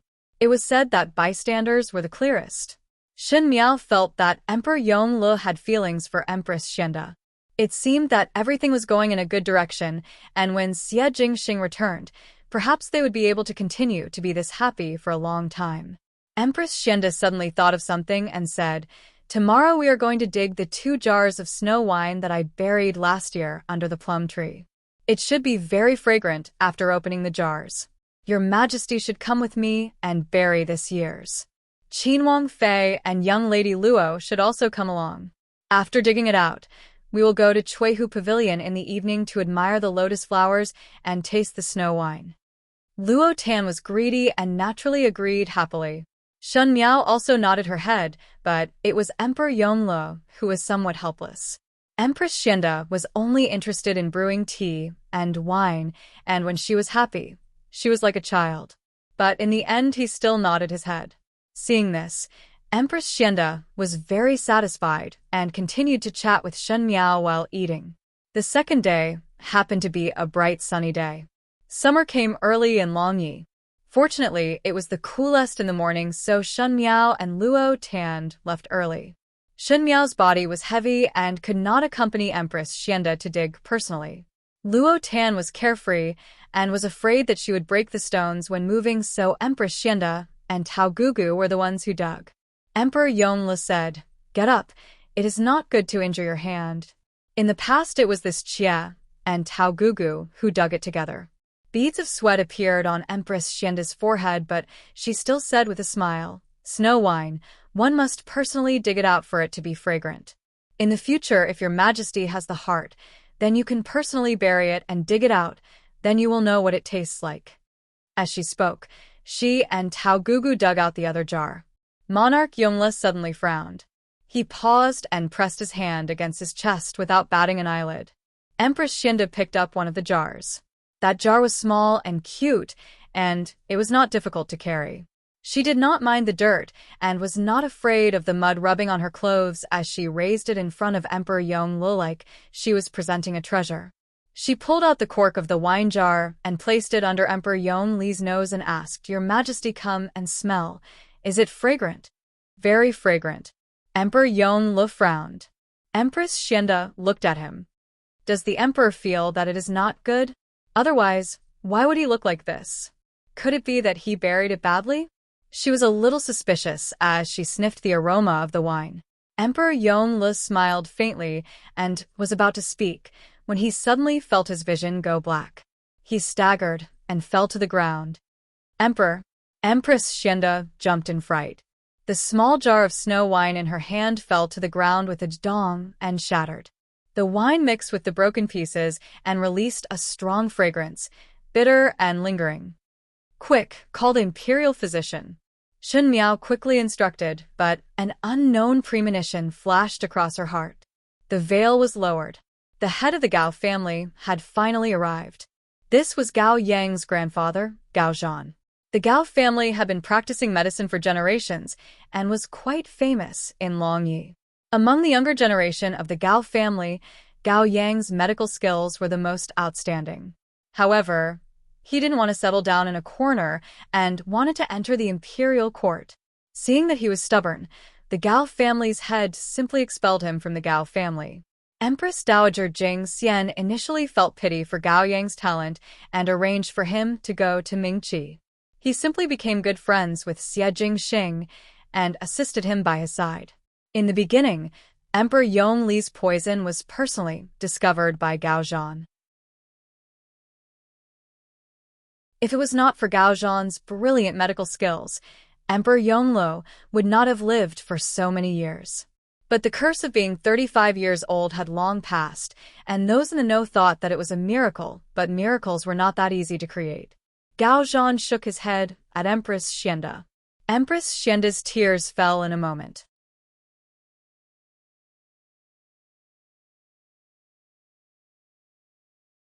Chapter 1108.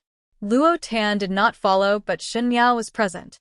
Looking at Empress Xianda's tearful appearance, Shen Miao's heart was also very sour. Everyone knew what kind of friendship Empress Xianda had with Emperor Yongle. And Emperor Yongle was not a heartless emperor. These two people were introverted but affectionate. Once one was lost, it would be a fatal blow to the other. Teacher. Empress Xianda held back her sobs and said, His Majesty, how much longer can he hold on? Gao Zhan took a look inside, sighed deeply, and said, At most a month. How could it be? Shen Miao was surprised. His Majesty's illness was accumulated in the early years. In this 1 year, the poison had already invaded his internal organs, and he was relying on his willpower to hold on. One think that His Majesty had suffered a lot of pain, but now he is like an arrow at the end of its flight. Gao Zhan said, This old one has been with His Majesty's illness since young. His Majesty is a tenacious person and carries too many burdens. Even until now, he is still holding on. If your ladyship has the heart, please advise His Majesty that it is too difficult to walk on, and now he should not suffer too much.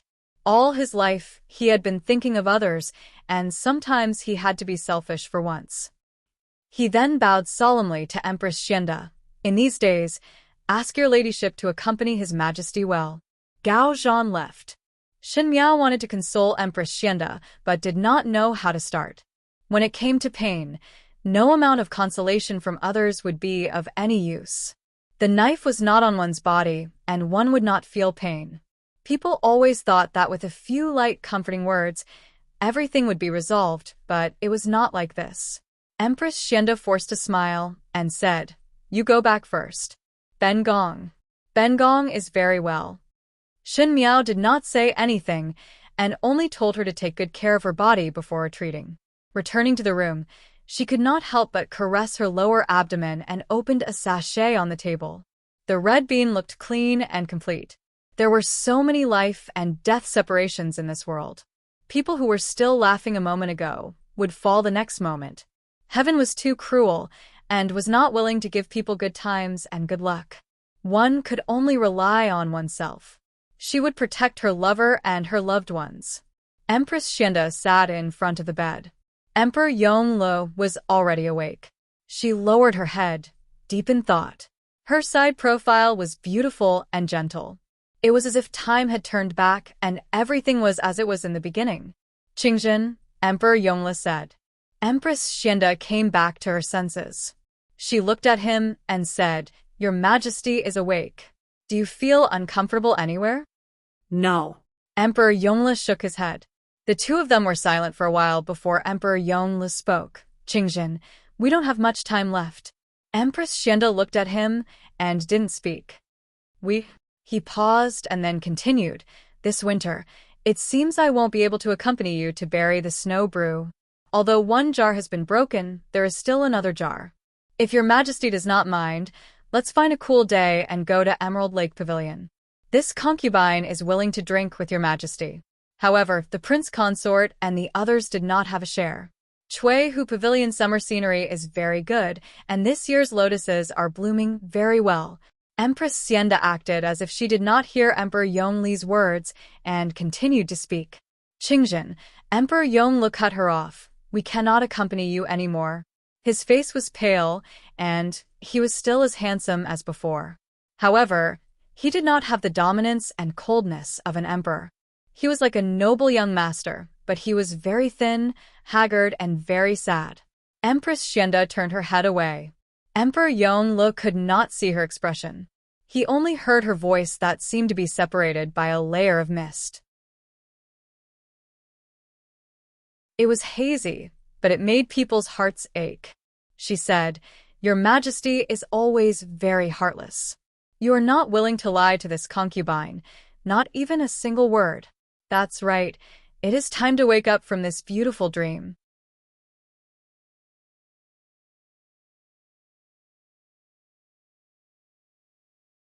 Chapter 1109. Emperor Yongle hesitated before saying, "Sorry. Your Majesty does not need to apologize to this Chia, and there is nothing to apologize to this Chia. This Chia is living my own life, and has nothing to do with your Majesty." Empress Xianda said, "Just now, Teacher Gao came over and told this Chia that your Majesty has been struggling for the past year. This Chia wants to ask, why is your Majesty like this? What's the point of enduring the pain so painstakingly?" For Great Liang, Emperor Yongle said, "Zhen wants to see Xia Yuan conquer the country and protect Great Liang. Zhen wants to see the peace of the world. Zhen hopes to help Empress Mother complete her wish in this lifetime, but Zhen does not have much time and might not be able to wait for that day." Empress Xianda was silent for a long time before replying, "So, this Chia understands." "Qing Zhen," Emperor Yongle said, "you make plans for yourself. What does your Majesty want this Chia to do?" Empress Xianda suddenly turned around, her eyes glistening with tears. She said, "You want this Chia to hide my identity and live the life of a normal person? Or live the rest of my life in this palace in luxury? Or find a good husband to remarry?" With each sentence she said, the pain in Emperor Yongle's eyes grew. He grabbed the blanket under his hand without batting an eyelid and said faintly, "As long as you are happy." Empress Xianda suddenly turned her head away. Emperor Yongle could see a large tear falling on the back of her hand. When she spoke again, her voice was calm. She said, "This Chia understands. Many thanks to your Majesty for considering so much for this Chia. This Chia will do this. Your Majesty should think about how to write the succession decree. Some things need to be planned early." She stood up and said, "This Chia has other matters and will leave first. Your Majesty, rest well, and remember to drink a pot of wine with this Chia at Chui Hu Pavilion." She left. Empress Xianda rarely got angry, especially in these days. Emperor Yongle had a good relationship with her and had a warm smile every day. But even the softest water would have a temper. When it was angry, it would be like a block of ice, so stubborn that it made people angry. But he could not bear to be angry. After Empress Xianda left, Emperor Yongle coughed violently. He felt the handkerchief under his pillow and wiped his mouth. Eunuch Deng, who was standing at the side, hurriedly served hot water and said, "Your Majesty, be careful." Eunuch Deng, Emperor Yongle frowned. "Did I do something wrong?" His face showed a rare youthful confusion, causing Eunuch Deng to feel a lump in his throat. Eunuch Deng had served Emperor Yongle for many years and had watched him grow up. Emperor Yongle's current appearance reminded him of the time when Emperor Yongle was poisoned by Emperor Xiao's favorite concubine. Empress Xiao hugged Emperor Yongle and cried bitterly when she learned from the master of the Gao family that he would not live past the age of 35. At that time, the still young Emperor Yongle comforted Empress Xiao helplessly. He asked Eunuch Deng in confusion, "Eunuch Deng, is my poison very serious?" The young man grew from a gentle and elegant prince to an unfathomable emperor. But there would still be a day when he would ask the people around him in confusion, "Did I do wrong?" Before Eunuch Deng could speak, Emperor Yongle sighed and said, "I am so envious of Xia Yuan. Even though it is very difficult for Xia Yuan and Zhen, that kid's luck is better than Zhen's. If Zhen can live on." He did not continue. There were many things in the world that ended because of an if. Because there was no if. In 10 days' time, Xie Jingxing took over the Ding capital.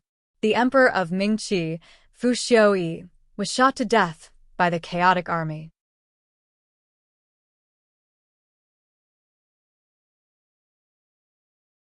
Chapter 1110.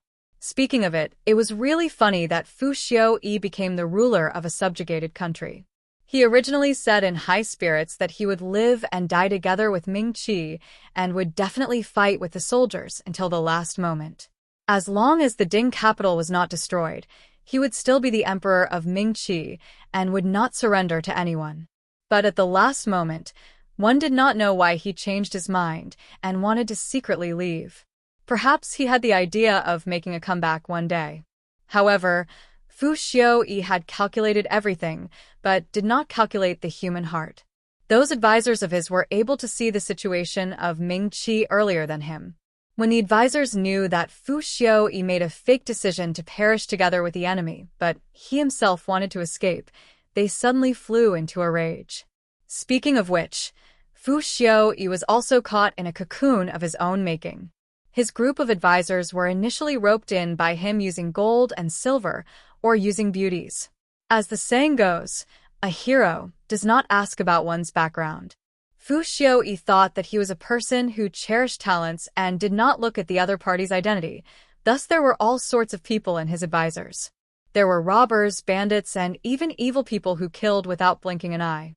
These people did not have any good or evil distinction and followed Fu Xiaoyi because he was able to provide them with the treasures and women that they wanted, so that they could start a great undertaking.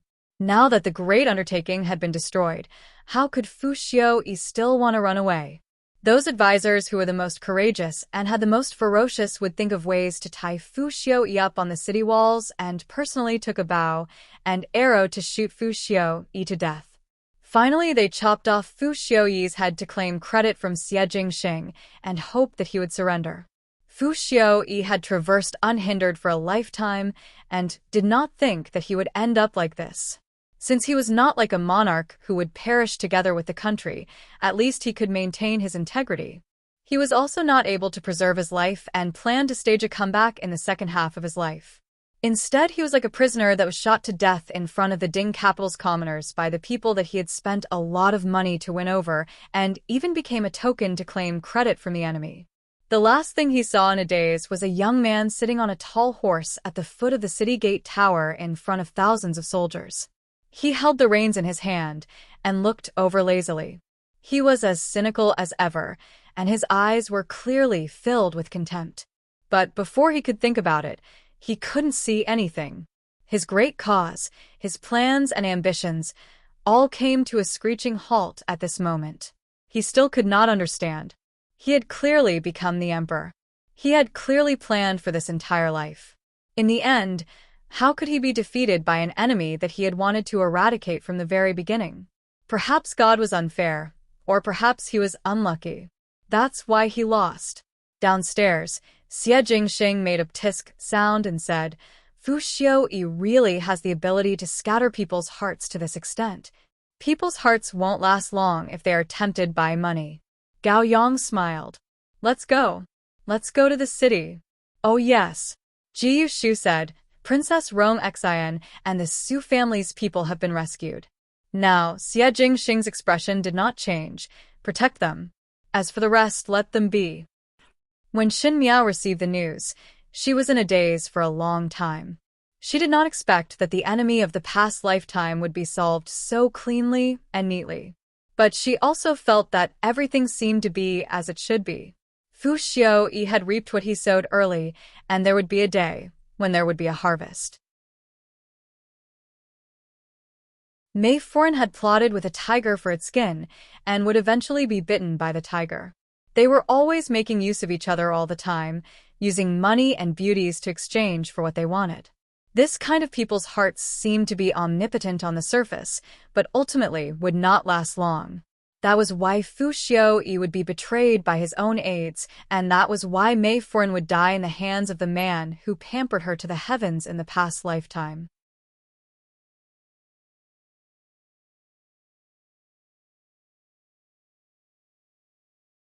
Chapter 1111. Xin Miao thought that after knowing the ending of these two people, she would definitely be happy, but at this moment, there was not much feeling in her heart. It was as if she had only done what she should do and did not take revenge as her responsibility for the rest of her life. Because she looked at her lower abdomen. She still had more important things and the present. Trapped in the shackles of hatred, the one who could not walk out was herself. But Xie Jingxing and this child finally let her walk out from that long nightmare. The longer one lived alone, the calmer one's heart would be. She had finally done the last thing that she could do for Fu Ming and Wan Yu. She wanted to live well in her current life. Luo Tan was looking at the flowers outside and said, "The lotus flowers are really good." Biao, youngest sister, let us go for a walk later. Shun Miao nodded her head. The lotus flowers were very good, and Empress Xianda loved to look at lotus flowers. Emperor Yongli's health was also getting worse by the day. The Edict of Succession had already been privately discussed with Emperor Yongli's trusted ministers. Emperor Yongle did not hide his illness from them, and the few ministers had already secretly arranged everything. If there was really a day when Emperor Yongle did not wake up, everything would take its course, and the Edict of Succession would be announced to the world. When Xie Jingxing returned to the court, what would be waiting for him would be the responsibility of the entire Great Liang. Naturally, Emperor Yongli's illness was also hidden from Xie Jingxing. These things were like heavy shackles, and those who knew would not be happy. This was also Emperor Yongli's own choice. And at this time, Empress Xianda was the calmest. She still brewed tea, read books, played chess, and wrote every day. She chatted with Emperor Yongle about daily life and occasionally teased Shen Miao. If one ignored Emperor Yongli's increasingly pale face, perhaps everything looked no different from before. In the Weiyang Palace, Empress Xianda looked outside and said, "It just rained today, and when night falls, it will definitely be very cool. This concubine cannot bear to drink that small jar of snow wine. Let's do it tonight.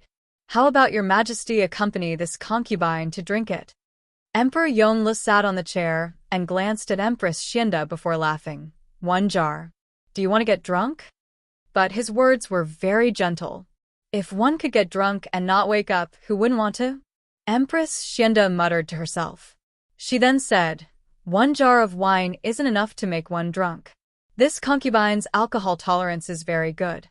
When I was young, I often stole wine with my older brother in the mansion to drink." When Emperor Yongle heard this, he showed a rare look of interest and said, "This doesn't seem like something you would do. This is nothing." When Empress Xianda said this, there was some pride in her voice. "Drinking with my brothers, I have never lost." At that time, his father even boasted that he would definitely find an aged wine that could make his concubine drunk with just one sip. He searched for a long time, but to no avail. Later, when I entered the palace, I didn't dare to drink too much, so I didn't drink anymore. One moment it's tea, the next moment it's wine. Emperor Yongle sighed. "Your preferences are very far apart. Drinking tea clears one's mind. Drinking alcohol is indulgence." Empress Xianda smiled. "So tonight, your majesty, don't put on airs and indulge for once." The snow wine was personally brewed by this concubine. Although it can't compare to bejeweled nectar, it can still be compared to moon breeze. "All right," Emperor Yongle said, "I will accompany you for this one time." In the late summer, the night breeze blew gently. The lake was tenly green.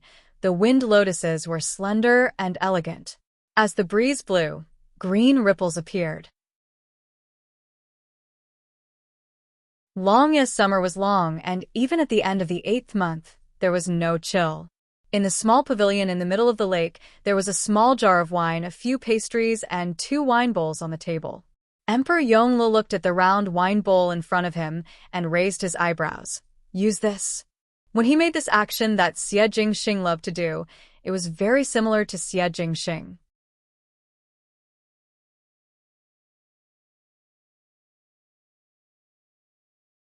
Chapter 11-12. If you drink it in small sips, you won't be able to taste the snow brew. Empress Xianda smiled and said, "Only when you drink it in big mouthfuls like this will it be sweet and refreshing. You usually drink like this?" Emperor Yongle frowned. "Nonsense. This Chia drinks alone and no one sees. Why do you care so much?" Empress Xianda was unconcerned. She raised a small wine jar and poured wine for Emperor Yongle. Emperor Yongle wanted to say something but stopped. He looked deeply at Empress Xianda and was silent. Empress Xianda brewed snow brew every year, but this was the first time Emperor Yongle drank with her. For so many years, she brewed tea alone and brewed wine alone. Flowers bloomed and wilted, and she lived freely in the palace. She did a good job as empress, but people almost forgot that she was just a woman and would be lonely. Most of the time, she could only taste loneliness alone, as though the wine was slightly bitter. Tao Gugu and Deng Gonggong stood far away, as though they wanted to leave this rare moment for Emperor and Empress. Empress Xianda passed the wine bowl to Emperor Yongle and smiled. Every time Jingxing comes to the palace banquets, he likes to drink with this bowl. This Chia sees that your majesty seems to be very envious. This Chia does not need to care so much tonight. With only this Chia here, this Chia will not laugh at your majesty's lack of etiquette. What a joke. What is there to be envious of? After Emperor Yongle finished speaking, he picked up the wine bowl and looked at it in a picky manner. However, he still took a sip from the edge of the bowl. Empress Xianda saw this and couldn't help but laugh. She said, "What is your majesty doing?" You should learn from this Chia. She picked up the wine bowl and drank with her head raised. Even though it was just a simple action, it was still very elegant and pleasing to the eye when she did it. Emperor Yongle coughed lightly. Nonsense. But his gaze followed Empress Xianda and was very gentle. Empress Xianda poured another bowl for herself and said with a smile, "When I was little, I followed my father to read history books. I was very envious of those great heroes who were down and out in the world. They were handsome and heroic, eating meat and drinking wine in big mouthfuls. They were at the edge of the world. I felt that this kind of life was not a waste to live in this world. I thought that in the future, I would definitely marry such a great hero. I would make tea for him in the day and drink with him in the night." As she said this, her eyes shone brightly. It was as if she had returned to the time when she was a young girl, asking for wine from her elder brother. What happened next? Emperor Yongle asked. Later on, this concubine married the emperor. The emperor refused to eat meat and drink wine in large mouthfuls. He really couldn't be considered to be unrestrained, nor was he coarse. On the contrary, he was very cold. This concubine regretted it. Emperor Yongle narrowed his eyes as he looked at her. Her cheeks gradually turned red. He didn't know if she was drunk or not. Emperor Yongle thought that she was definitely drunk. When Empress Xianda was sober, she would not say such childish words to criticize him. He said, "Didn't you say you could hold your liquor well? Why are you acting like a drunkard in front of me?" "I'm not drunk," Empress Xianda said. "I do want to get drunk, but after so many years, I have no choice but to stay sober." Emperor Yongle couldn't smile anymore. It was really this concubine's bad luck to be married to the emperor. Everything was fine, but I had to share my husband with countless women. Even those big families have concubines. The main wife at least has a child. This concubine doesn't even have a child of her own. This marriage isn't good. Empress Xianda smiled and said, "That's why this concubine is very envious of the Qinhuang Fei." The Qinhuang Fei doesn't have an easy life and has many things to worry about. But she is luckier than this concubine. She still has a choice. Jingxing treats her very well. Jingxing isn't as cruel as the emperor.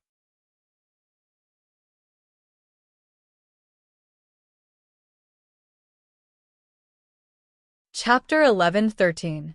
Emperor Yongle was silent for a long time, so long that he could hear the frogs croaking in the pond and the cicadas chirping on the willow trees. He said, "You also have a choice." Qingzhen, Chunxia did not have a choice from the start. Empress Xianda interrupted him. "Chunxia's heart is all on your majesty. How can I have the time to make other choices?" Emperor Yongle was stunned. Empress Xianda had already raised her wine bowl and drank the second bowl of wine. "When your majesty sees Chunxia, is there any difference?" Empress Xianda looked at him. "Do you also feel that Chunxia's choice in this life is something that I have to do?" Yes. Emperor Yongle paused before saying, "You are very good. You are the best empress of Great Liang. No one can do better than you. Back then, Imperial Mother liked you a lot, and I also liked you a lot. You are intelligent, generous, and the entire inner palace was organized well by you. It was not wrong for me to choose you." Empress Xianda laughed, and as she laughed, she almost burst into tears. She said, as expected, "The choice that your majesty had to make is actually Empress Xianda, and not Qingzhen. Chunxia understands." She looked at the moon in the sky, and there seemed to be sparkles at the corner of her eyes. When she turned her head, she was back to her usual gentle and calm self. She said, "Chunxia has considered the things that your majesty told Chunxia before. I feel that your majesty is right. After all, it is my own life, and I have to live it." Emperor Yongle stared at her and felt his throat was dry. After a moment, he managed to ask, "Did I find it?" "Not yet." Empress Xianda smiled slightly, "But there is no rush for these things. When that day comes, let nature take its course." Emperor Yongle was speechless. Empress Xianda raised her bowl and said, "This bowl of snow wine, Qinxia, will toast your majesty. After being husband and wife for so many years, it is fate from the previous life, no matter if it is good fate or bad fate. But in these years, while Qinxia's life is not very good, it is not bad. Many thanks, your majesty." Emperor Yongle also raised his wine bowl. However, if one looked closely, one could see that his fingers were trembling slightly, as if he was unable to hold it firmly. However, he hid it very well. He immediately covered it up with his sleeve and drank all the wine in the bowl. After drinking a big bowl in one go, it was no longer sweet and mellow. From his throat to his internal organs, he felt a burning pain in his heart, making him feel that the bitterness was comparable to life. He saw Empress Xianda stand up and say to him with a smile, "Actually, this jar of wine looks like a lot, but it was emptied after drinking a few bowls with Emperor. It was a waste of such a beautiful night, but it didn't matter. The future was long. This concubine had a good time drinking with His Majesty today, so this concubine will first go out for a stroll. Your Majesty should also rest. It's late at night, and the dew is heavy. Be careful not to catch a cold." She left in a brisk manner. Thinking back to what she had said just now, it was clear that she was bidding farewell to something. Now that the words of farewell were finished, the wine of farewell was finished. What was left was just like now, to leave his world step by step and never return. Emperor Yongle turned to look at Empress Xianda's departing back. Her figure disappeared into the long corridor. She didn't even turn her head back. Her steps were especially firm. His heart suddenly ached, and an indescribable pain slowly spread from the bottom of his heart to his limbs. His heart was beating very fast, almost as if it was convulsing. He could not breathe, and he could not speak a complete sentence. He suddenly fell down from his throne. Eunuch Deng was waiting at the side and jumped in fright when he saw the scene. He hurried over. He helped Emperor Yongle up, but saw the other's face was terrifyingly pale, his lips trembling. His heart shook, and he immediately called for the Tai and the guards to send Emperor Yongle back to Yang Xian Hall.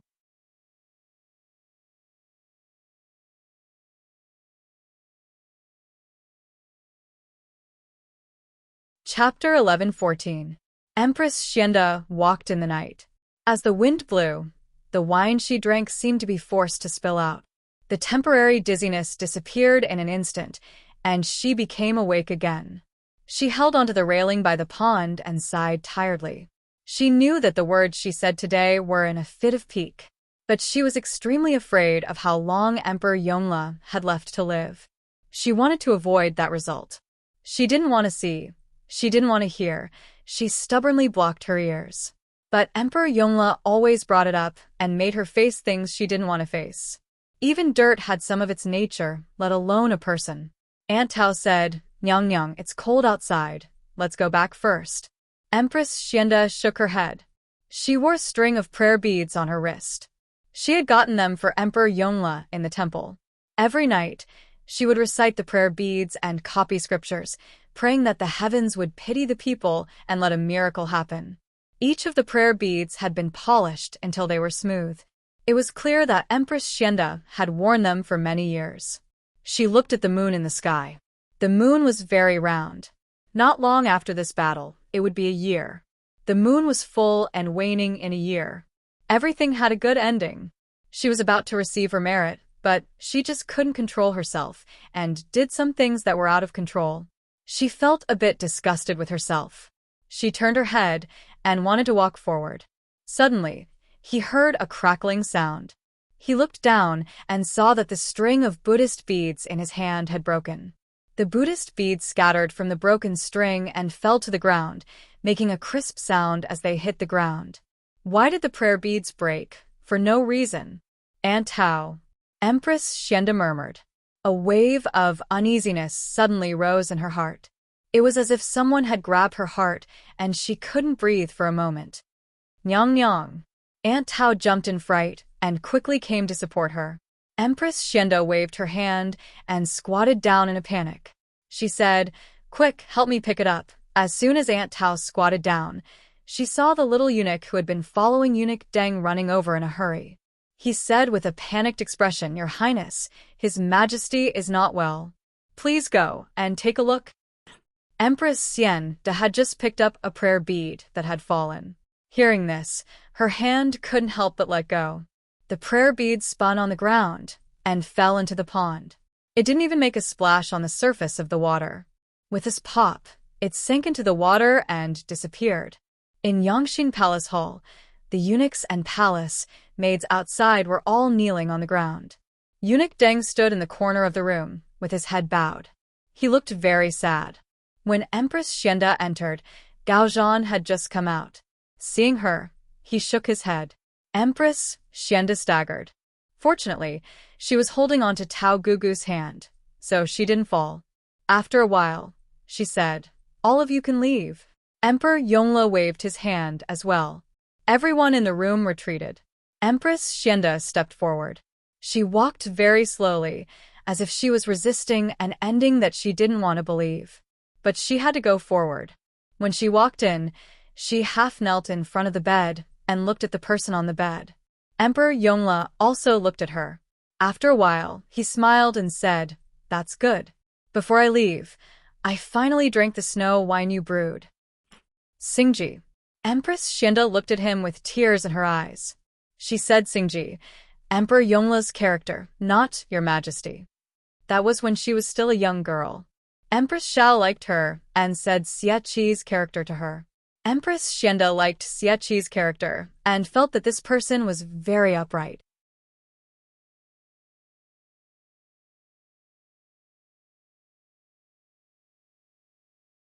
Chapter 11:15.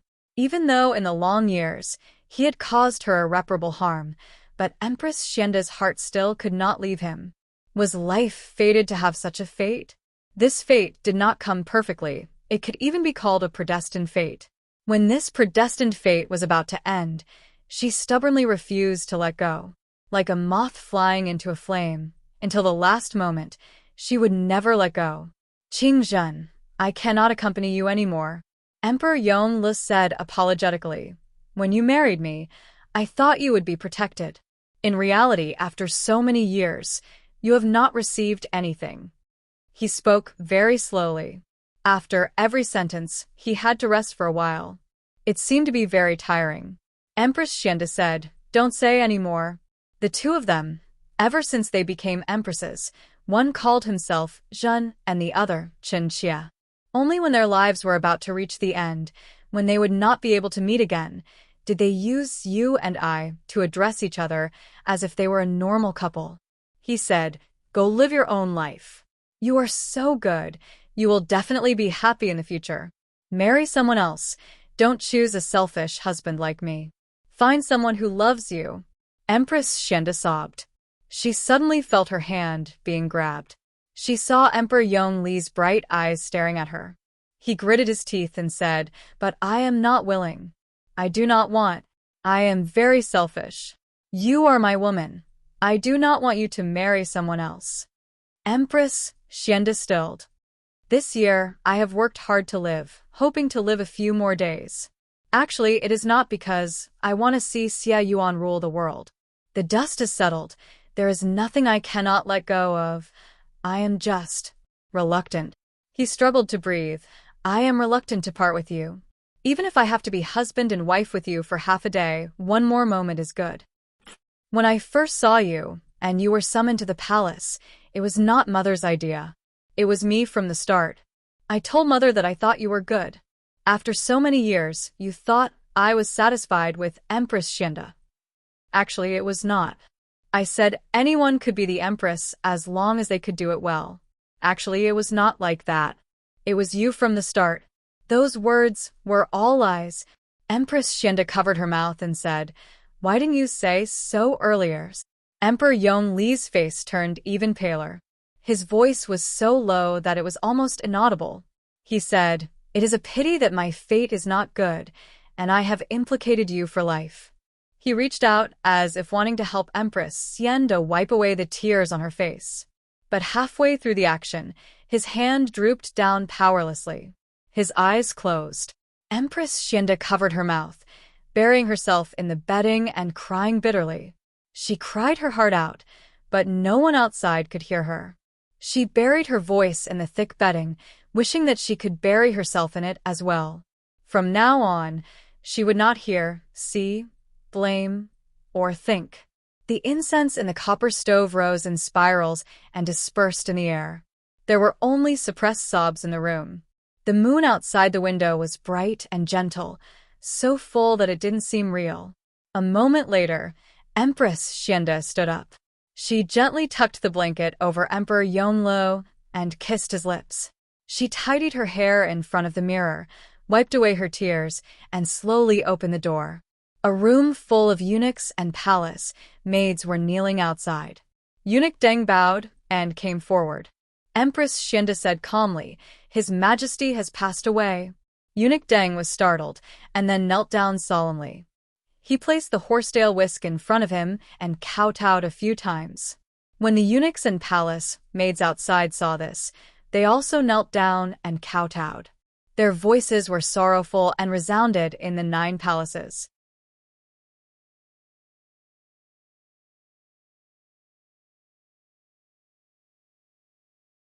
Chapter 1116. His Majesty has passed away. Shun Miao looked towards Empress Xianda. Empress Xianda was wearing a plain white silk dress, and her expression was still gentle and calm, as if nothing could shake the calmness in her heart. After a short period of chaos in the court, it finally calmed down.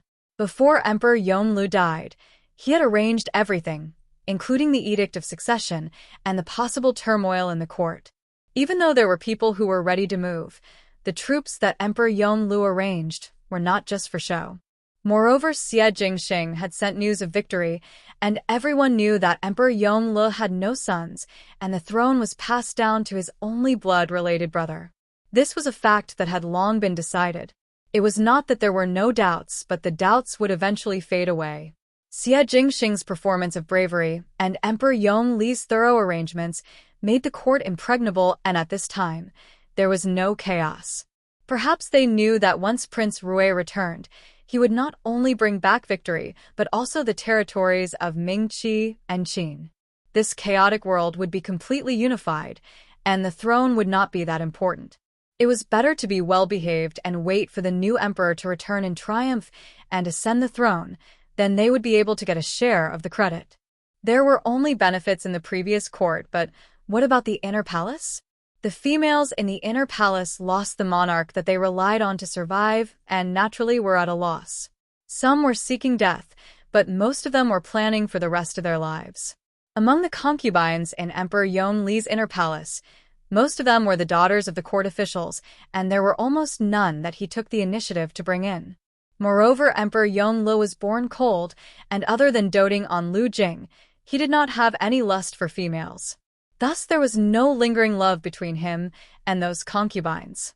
After Emperor Yongle passed away, these women took the initiative to ask their families for help, hoping to find a better way out for the rest of their lives. Empress Xianda calmly handled everything and held a national funeral before entering the imperial tomb. There was no request for anyone to be buried with him, and Emperor Yongle had instructed Deng Gonggong about his funeral matters, and everything was done according to his wishes. Shun Miao came to visit Empress Xianda at night. Ever since Emperor Yongle entered the imperial tomb, she was exceptionally calm. Today was the Mid-Autumn Festival and the full moon was in the sky, but she was in the Wei Yang Palace listening to the servant playing the zither. Shen Miao let the palace maid who was playing the zither leave. Empress Xianda then saw her and seemed to be extremely tired. She smiled again and said, "You have come. The weather is getting cold, and your ladyship needs to wear more clothes. If one wants to listen to the zither, then heat up the small stove to prevent one from catching a cold," Shen Miao said. Empress Xianda smiled disapprovingly. She pointed at the mooncakes on the table and said, "The imperial kitchen made them. Ben Gong had wanted to have someone deliver them to you, but then I thought that they had already been delivered, so I didn't bother." Shen Miao smiled. "Your ladyship should also eat some." Empress Xianda waved her hand. "I have no appetite." The edict for the succession of the throne had been passed down, and when Xie Jingxing returned to Longyi, he would ascend the throne, and at that time Shen Miao would be the empress. Speaking of which, it was not appropriate to address Empress Xianda like this. However, the two of them didn't care. These days, this consort has been thinking about the past. "Originally, I thought that your majesty had passed away."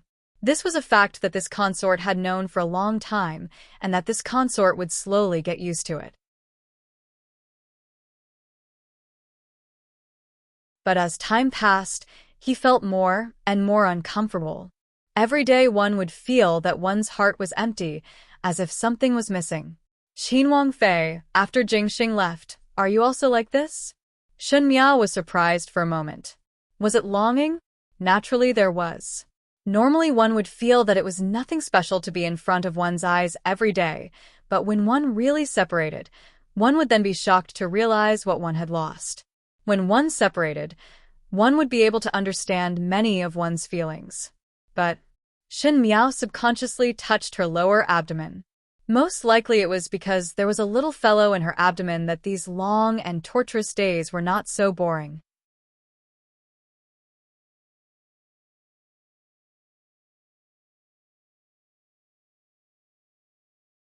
Chapter 11-17. Most likely you and Ben Gong are different. Empress Xianda did not wait for Shen Miao to reply and continued, "In the past His Majesty did not know who you are and inquired about your matters. Ben Gong listened and knew that you are a person with ideas. You dealt with the imperial family of Ming Qi and protect the Shen family. From the beginning, you most likely had your own ideas. As for meeting Jingxing and marrying him, it was all coincidental and let nature take its course. If you did not meet Jingxing, you can also live your own life because your initial goal was not to become someone's wife.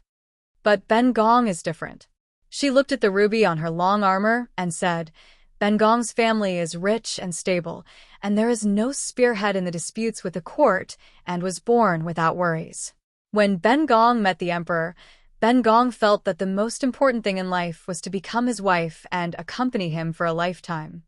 She propped her head on her elbow and spoke slowly, as if she was going to fall asleep in the next moment, but she was still talking. Perhaps it was because Ben Gong's first half of life was too worry-free that one did not know that becoming a person's wife was such a difficult matter. Shen Miao did not speak. Empress Xianda was too bitter. These days she did not speak anything, but Shen Miao understood that kind of feeling. This was because talking wouldn't change anything, but sometimes it was good to be able to say it.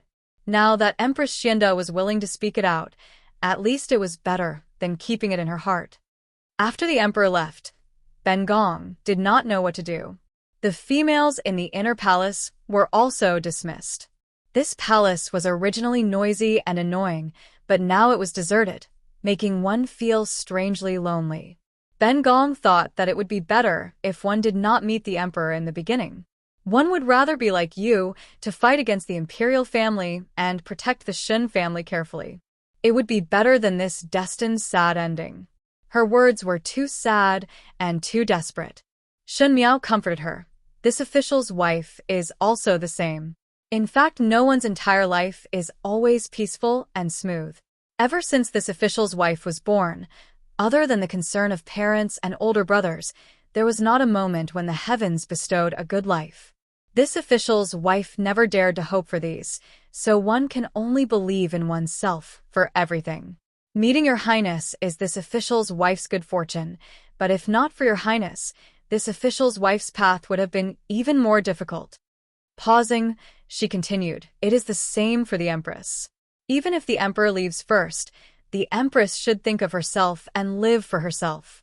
No matter how hard the road is, keep walking. This is what the Emperor wants to see.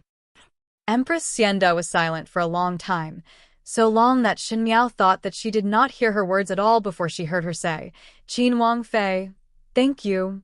I understand what you're saying. It's just that this is too difficult. Too difficult. That night, Shen Miao and Empress Xianda sat for a long time. They didn't say much, but it felt like they had said a lot. After Shen Miao left, Empress Xianda sat alone in the palace for a long time. Empress Xianda didn't get up until Tao Gugu came to urge her to go to bed and rest. Aunt Tao didn't leave until she saw her freshen up and go to bed. After closing the door, the person on the bed sat up again. She lit the lamp and rummaged through the cabinets to find clothes. It was not the Empress court robes, but a moon-white plain dress. She loved such simple and refreshing colors, but after becoming the Empress, she could no longer wear such styles. If it was not exquisite and grand, she would not be able to suppress the other concubines. She looked calm and composed, but in fact she was an introverted young lady who did not like to speak. She wore a simple dress and sat in front of the mirror. Lightly brushing her eyebrows and lightly applying rouge, she looked extremely pretty.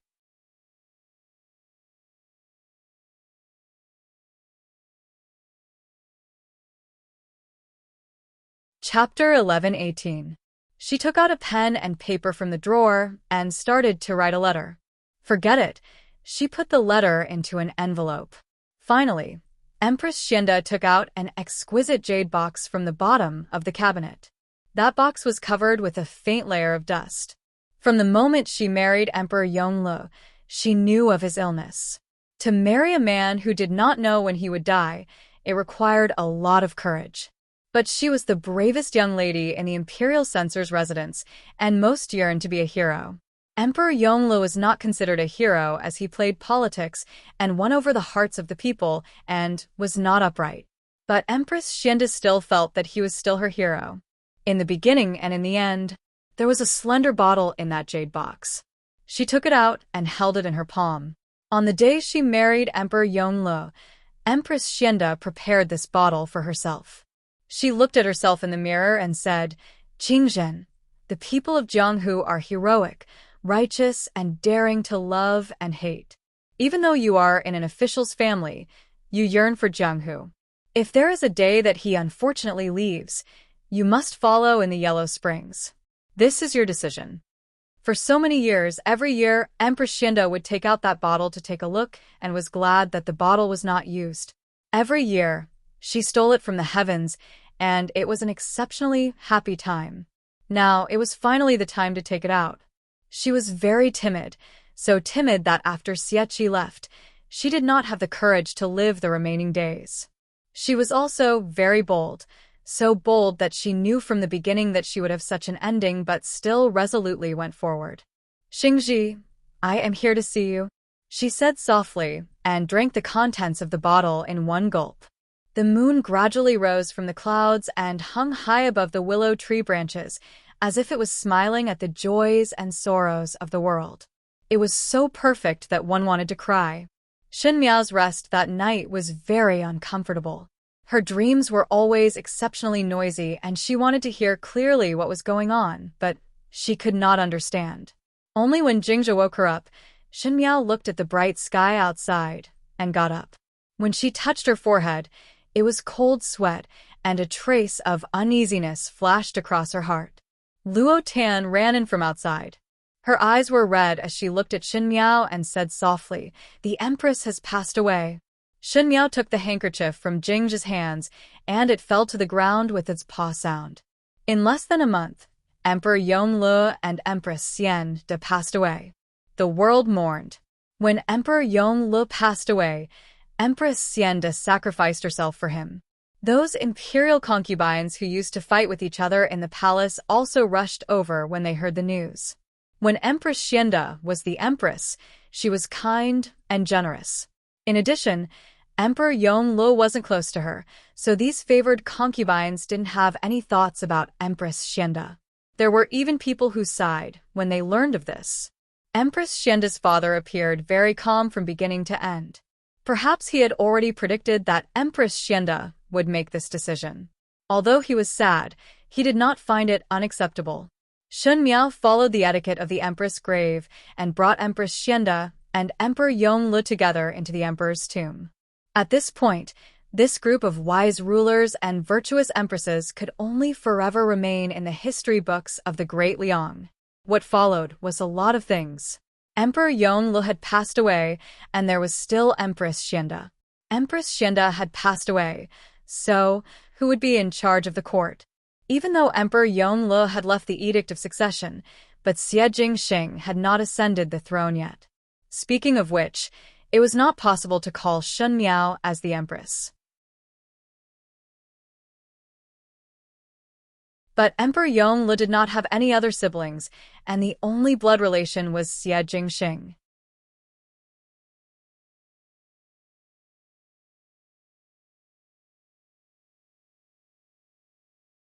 Chapter 1119. No imperial court was completely stable, especially when there was no leader. The court that had started to calm down started to stir again. There were always some restless officials who would try to do something. They had ambition but no guts, but they were not willing to let go of this opportunity. Shun Miao asked Deng Gonggong, "Is the previous court quarreling very badly now?" Deng Gonggong said, "Exactly. Currently, the previous court wants to elect a person to temporarily supervise the court and wait for His Highness Prince of First Rank to return to Longyi before making further plans." Presumptuous.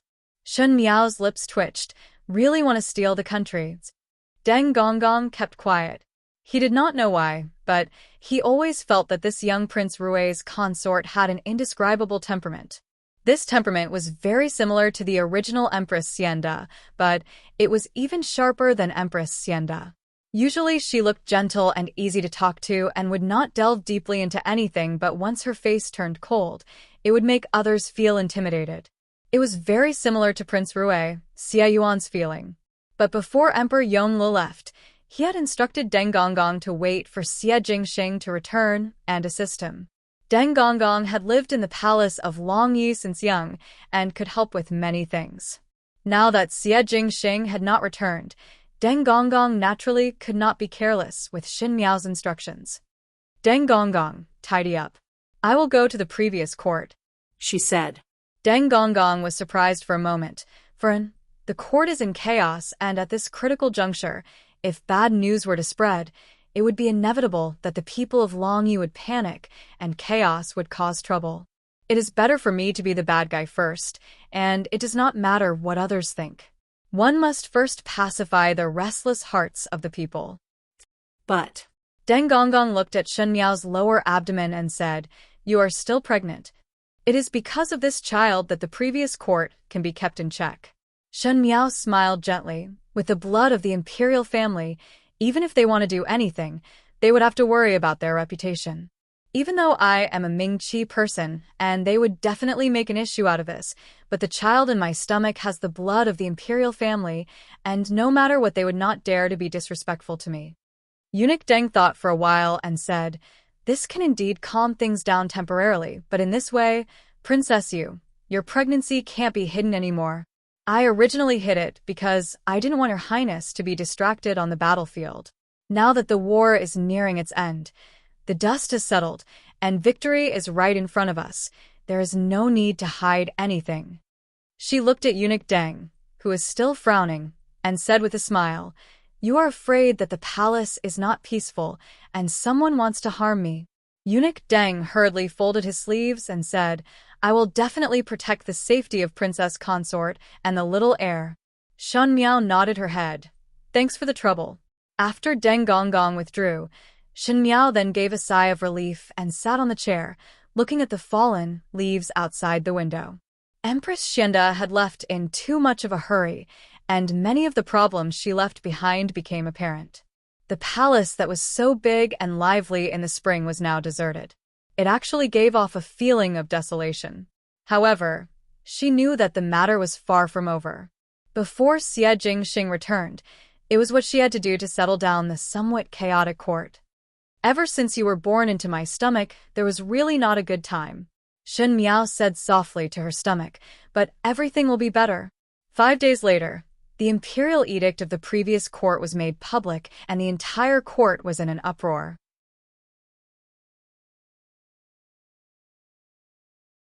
Those who had doubts were verified by the ministers. Before Emperor Yongle passed away, he had arranged everything properly. All the officials were speechless. Some busybodies said that there was no leader among the officials and requested for a few officials to be elected as regent. But it was rejected, and Shen Miao, the Princess Rui, handled the court matters.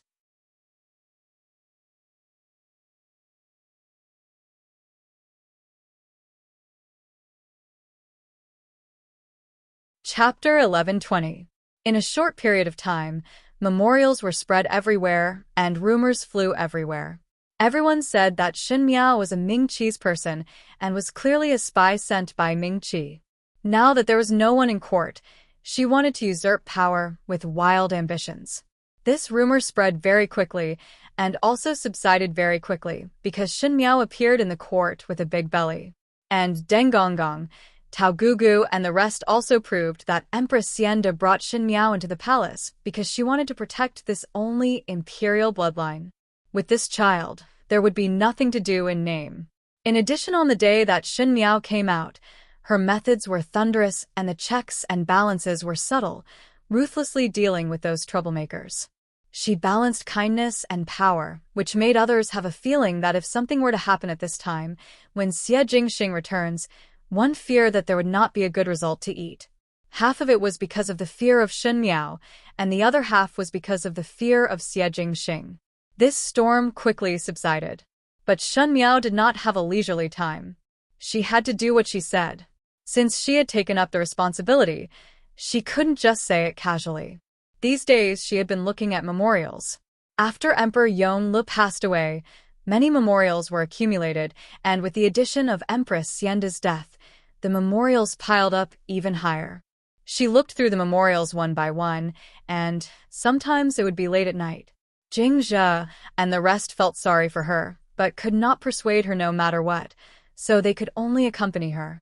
Luo Tan was dozing off as she asked, "Biao, youngest sister, why do you need to look at it yourself? If you do not trust those people, you can always trust the trusted aides of the late emperor. Is it not good to hand all these memorials to them and let them look at it? Why do it personally? You are still pregnant with a child in your stomach." Shen Miao shook her head. "People's hearts are fickle and power cannot be given out randomly. I am not a Long-Yi person, and in a short period of time, one cannot see through a person's heart.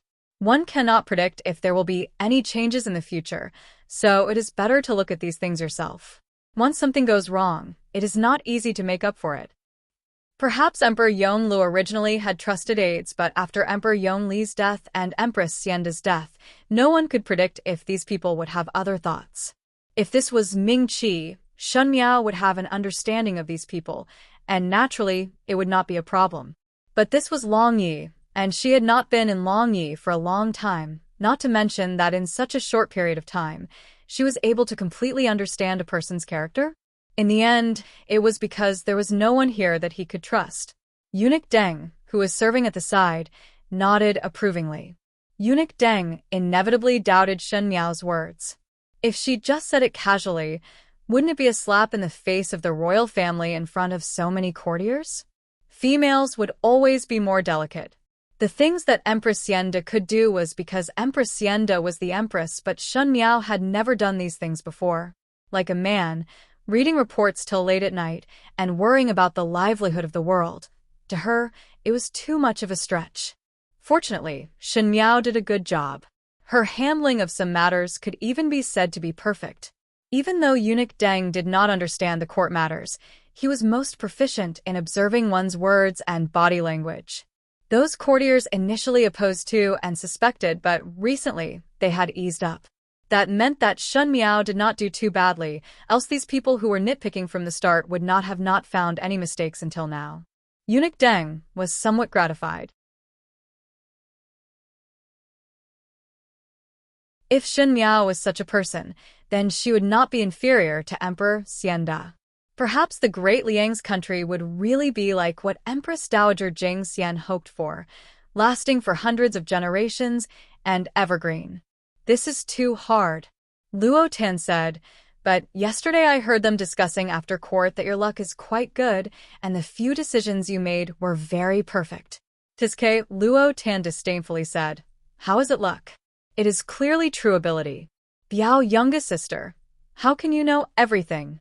You can even read these messy reports in the palace. What else do you not know?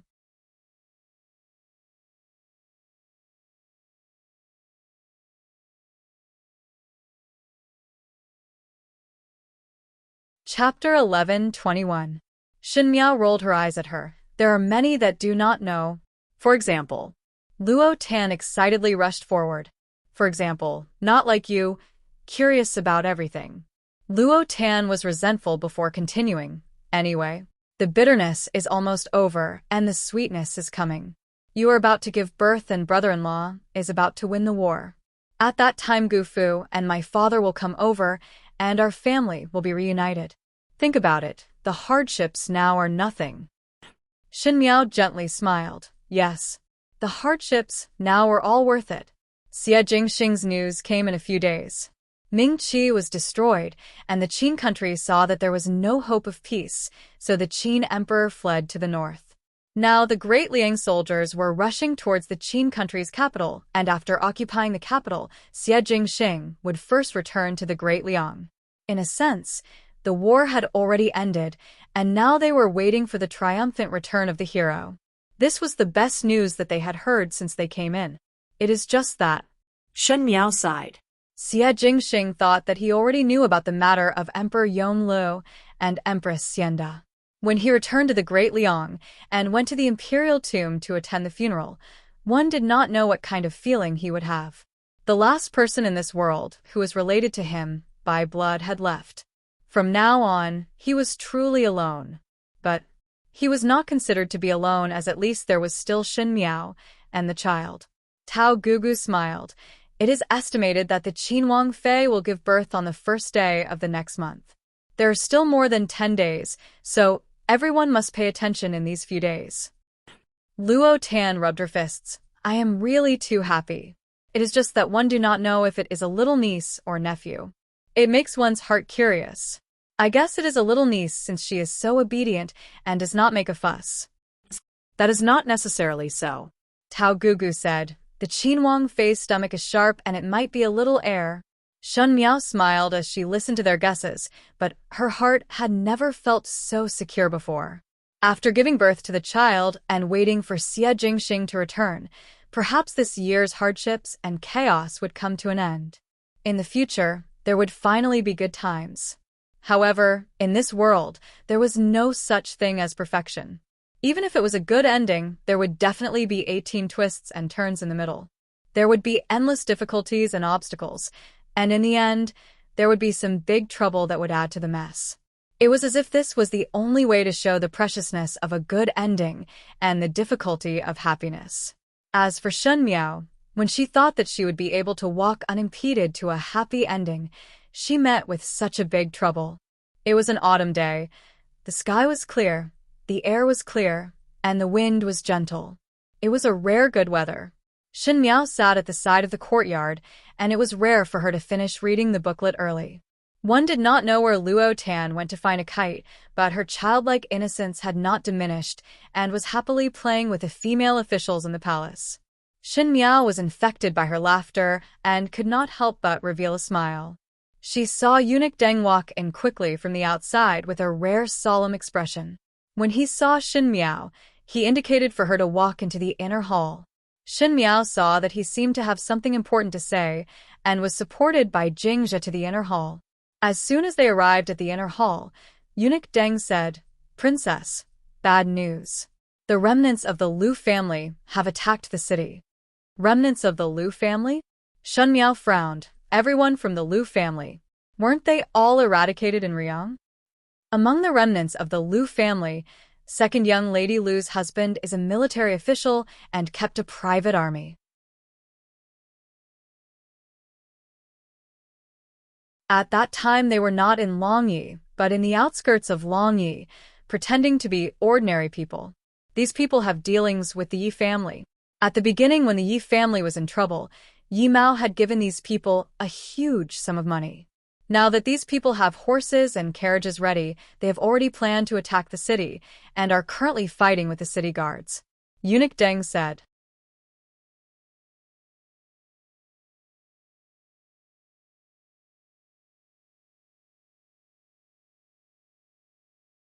Chapter 11:22.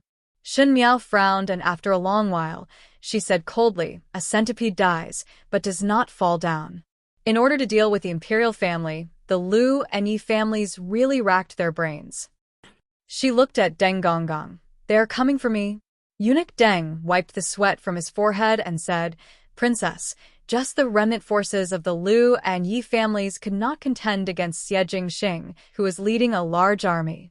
The reason why they chose to attack the city at this time was because they had inherited Yi Maokai and Lu Jingquan's dying wish, which was to fight to the death. Now in the entire palace, there was only Shen Miao who could make decisions, and Xie Jingxing's child was in her tummy. Perhaps from their point of view, killing Shen Miao and losing the child would make Xie Jingxing feel so much pain that he would wish he was dead. For Xie Jingxing, this was the best revenge. Was this Yi Maokai and Lu Jingquan's method? He was already dead, yet he still wanted to disgust him at the end. How many soldiers and horses are there in the city, and how many guards are there in the palace? Shen Miao asked. The palace guards are enough to protect the princess, but those people have already begun to slaughter the common people outside Longya City. Once they enter the city, they would definitely start a massacre. These people were ferocious by nature and mixed in with the crowd. If they wanted to deal with them, they would have to send out a large number of troops. In this way, there will be a shortage of manpower in the palace, and it will be easy for people to take advantage of the loopholes. Shen Miao frowned. That is to say, the palace or the common people. To choose one of the two? Eunuch Deng was silent. He didn't know how to respond when the words were spoken so straightforwardly.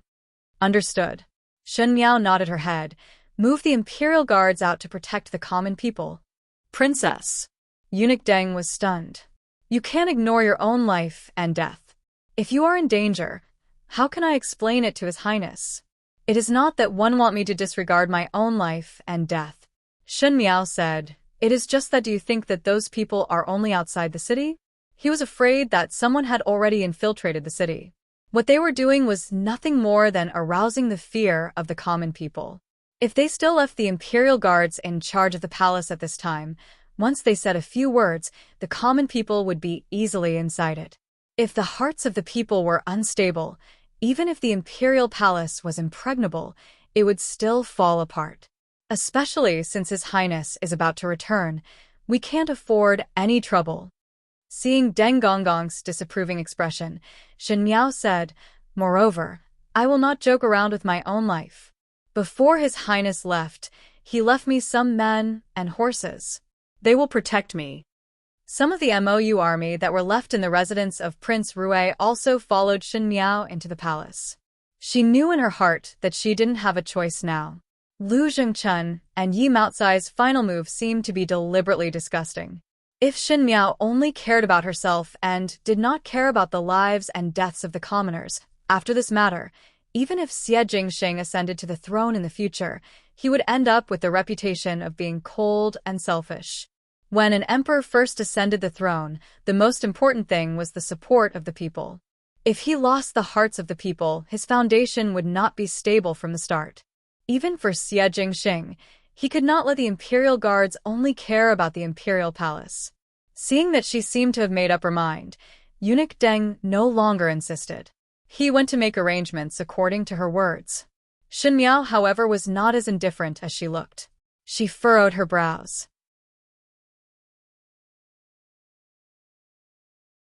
If it was in the past, it would have been fine, but it just had to be at this juncture, when she was about to give birth.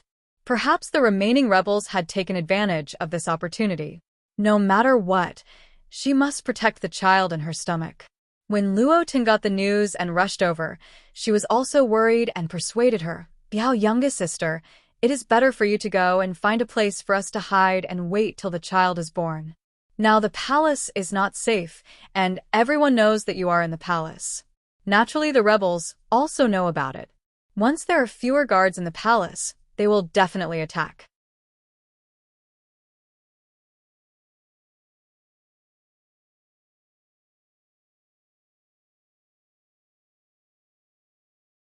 Chapter 11:23.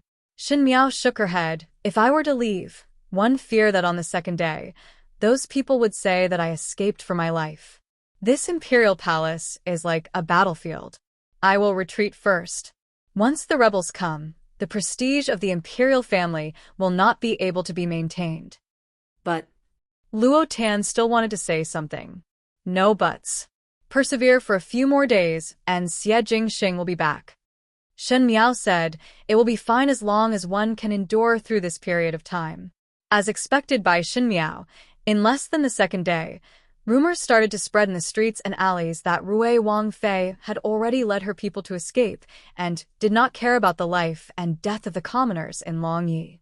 Now that there was no one who could make decisions in the Great Liang Imperial Court, the remnants of the rebels were fighting with the city guards at the city gate of Longyi, and it was uncertain when they would enter the city, and at that time Longyi would definitely be covered with blood like a river. The people were very kind, and kind people were the easiest to be used by others. Whether it was in words or in reality, the only thing they could rely on was the protection of the emperor. However, after hearing this rumor, the person who could make the decision had already escaped. The rest of them were like fish under a knife, waiting to be slaughtered. For a moment, people were scolding the imperial family for being heartless, and Shen Miao's cold words were heard incessantly. She scolded Xie Jingxing for only caring about his own merits and did not care about the lives of the people of Longyi. She scolded Shen Miao for not having any benevolence and actually abandoned the city to escape. Shen Miao sat at the side of the throne room. She was dressed in a purple gold gown that was flowing with light. Her hair was combed into an orthodox palace bun. She was clearly young, yet she was able to suppress this gloominess. She said, "Upper Palace Town." The officials looked at each other in dismay before one of them stepped forward and said, "Qin Wangfei, is this move too risky?"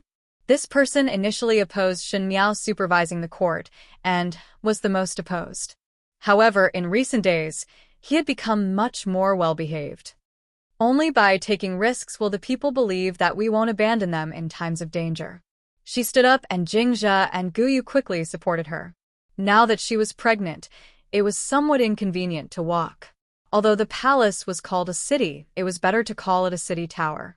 When Shen Miao led the officials up the stairs, there were some commoners gathered below, and the number of commoners increased.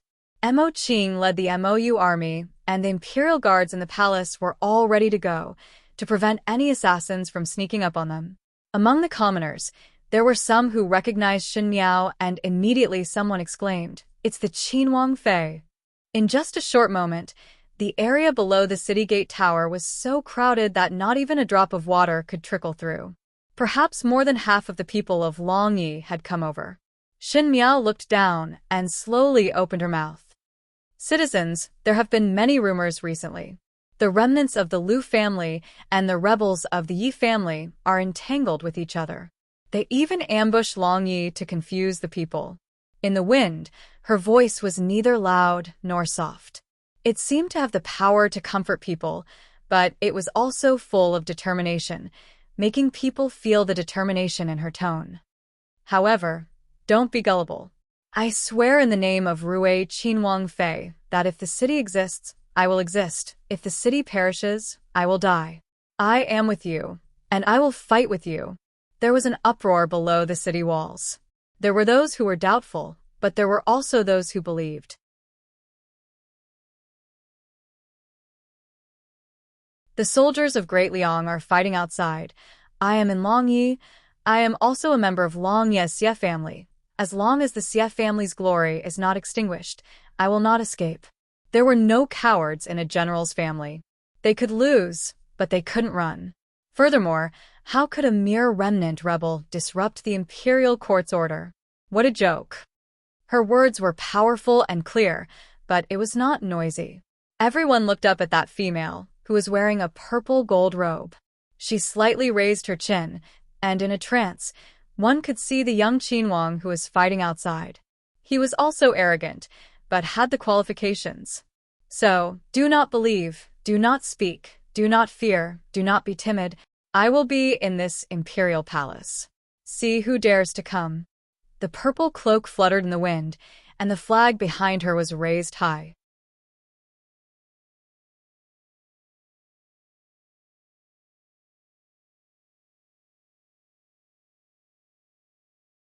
Chapter 11:24.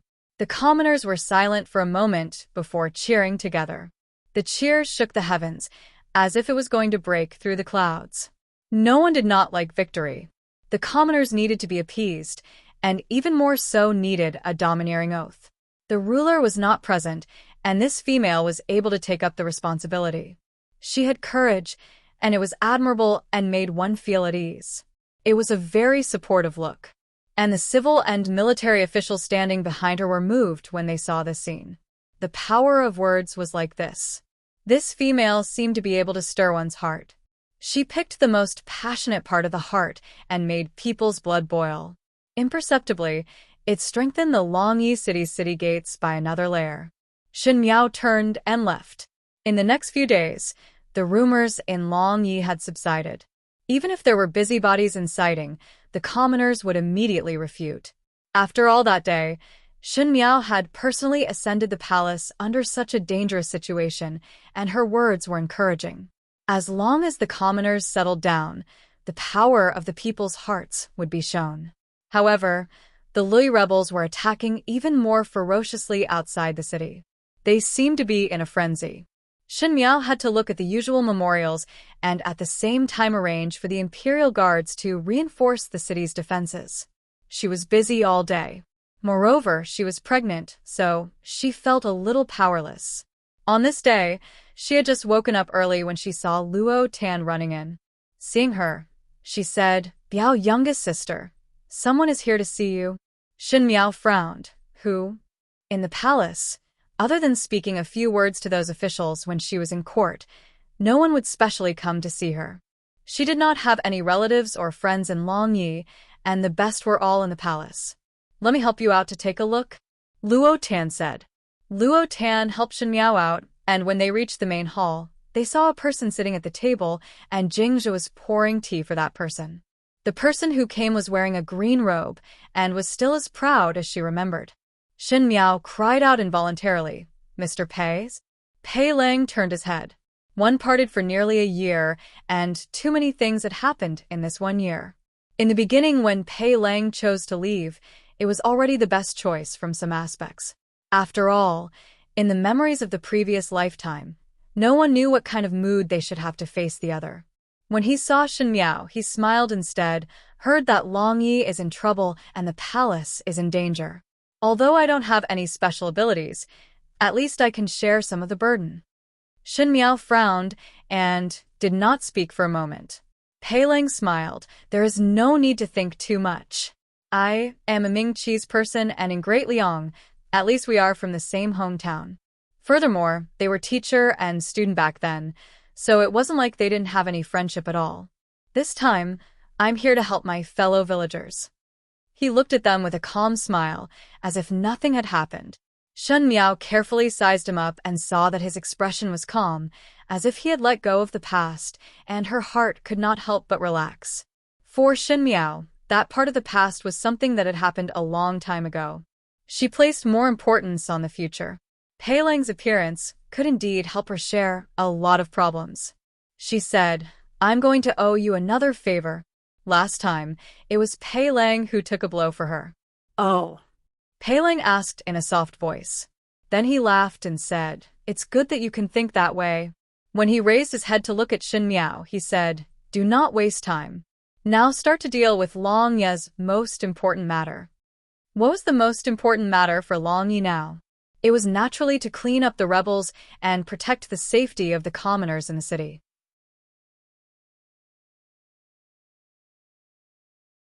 Because of the war, there were all sorts of court matters, and the number of memorials were endless. It was already very difficult to rely on Shen Miao, who was pregnant, to manage it. Moreover, she was about to give birth, and really could not handle such a big movement.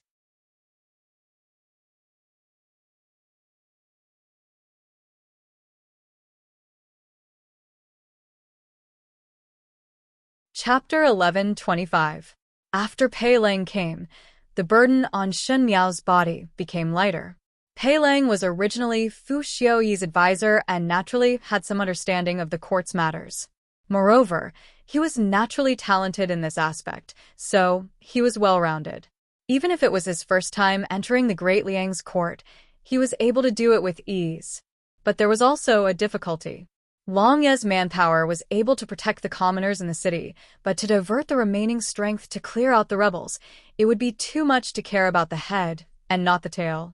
No one dared to take this risk, but it was not a solution to continue in this stalemate. Drag on for another month or so, and when Xie Jingxing returns, these rebels would be cleared out. Shen Miao said to Pei Lang, "It will be fine as long as one persevere through this period of time." Pei Lang was helping to look at the booklet. Neither of them mentioned the previous lifetime or any sensitive matters related to it, as if it was the past that both of them had a tacit understanding. There would not be any benefits in making it clear. Sometimes, acting dumb was the best way to get along. When Pei Lang saw the silly Yi Hongguang, he was stunned for a long time. Most likely he knew that Yi Hongguang and Fu Ming were too similar. Thus, he was exceptionally gentle towards Yi Hongguang, and Yi Hongguang liked to play with the patient Pei Lang. Even so, Pei Lang was somewhat worried, but the Lu family rebels also know this truth. The day before yesterday, the city garrison had already reported, and the Lu family rebels have not made any moves. There must be something strange going on. I have a feeling that they are preparing something. No matter what they are preparing, our situation will not change at all. Shen Miao sighed. Initially, one thought that the Great Liang's border was securely guarded. Long Yi was impregnable, and even if there were any movements, it would only be the mutual suspicion of the officials, who knew that the Lu family still had a card up their sleeves. The Lu family hate the imperial family to the bone, so they knew that they have no hope of victory and still hit a card at the last moment. The old thief's death is not to be regretted. Shen Miao held the booklet, but her eyes were looking out of the window. But Long Yi cannot be lost. Not even one step must be taken. Luo Ten walked over with a food basket and smiled. Both of you have read the booklet for such a long time, and one must eat. Especially Biao, youngest sister. You are not alone now. You have a child. You're starving yourself, but you want my nephew or niece to starve as well. What kind of mother are you? She took the pastries and soup out of the basket and said, "Mr. Pei, have some. I've seen everything made in the kitchen with my own eyes. I promise, it's very clean." Luo Tan stayed in the palace all day and seemed to have nothing to do. Shen Miao and Pei Lang were looking at the booklet, and she was unable to help, so she simply put all her thoughts on Shen Miao's child.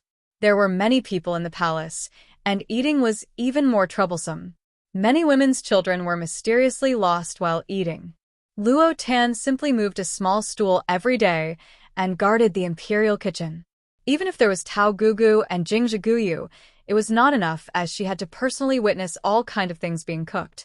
Shen Miao gently smiled. "It has been hard on you."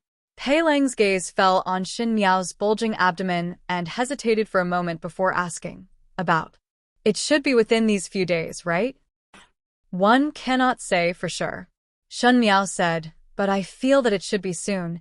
She caressed her lower abdomen, and a flash of gentleness appeared in her eyes. It is really difficult for him to be born in such a chaotic time of war. "What chaotic time of war?" Luo Tan said. Biao youngest sister's words are not right.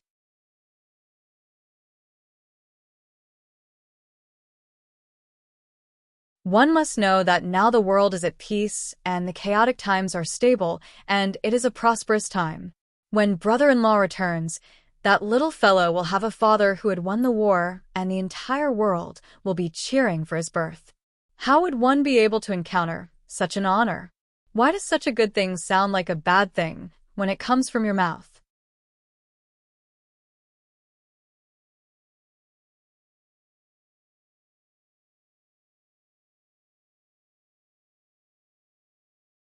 Chapter 11:26. Shenmiao laughed in spite of herself. You're so good at talking. Why not go and sing and tell stories? Luo Tan was proud of herself. If I go and sing and tell stories, I will definitely become the #1 in the world. Pei Ling saw that both of them were talking excitedly and shook his head with a smile. It will be fine after this period of time. One only hoped that the remaining rebels will not create any other incidents at this time. The heavens did not follow one's wishes, and Pei Ling's words became a prophecy 2 days later. The more critical it was, the more one could not have any slip-ups. As long as they could endure through this period of time, Xie Jingxing would return and solve Long Ye's danger. No matter if it was the rebels or the traitors, they would forever disappear from the great Liang's lands. From then on, the Qin country of Mingqi would no longer exist, and there would only be one great Liang in the world. This prosperous country would all fall into Xie Jingxing's hands. Even if they escaped to the ends of the earth, these people would be like ants, like stray dogs, and would never be at peace.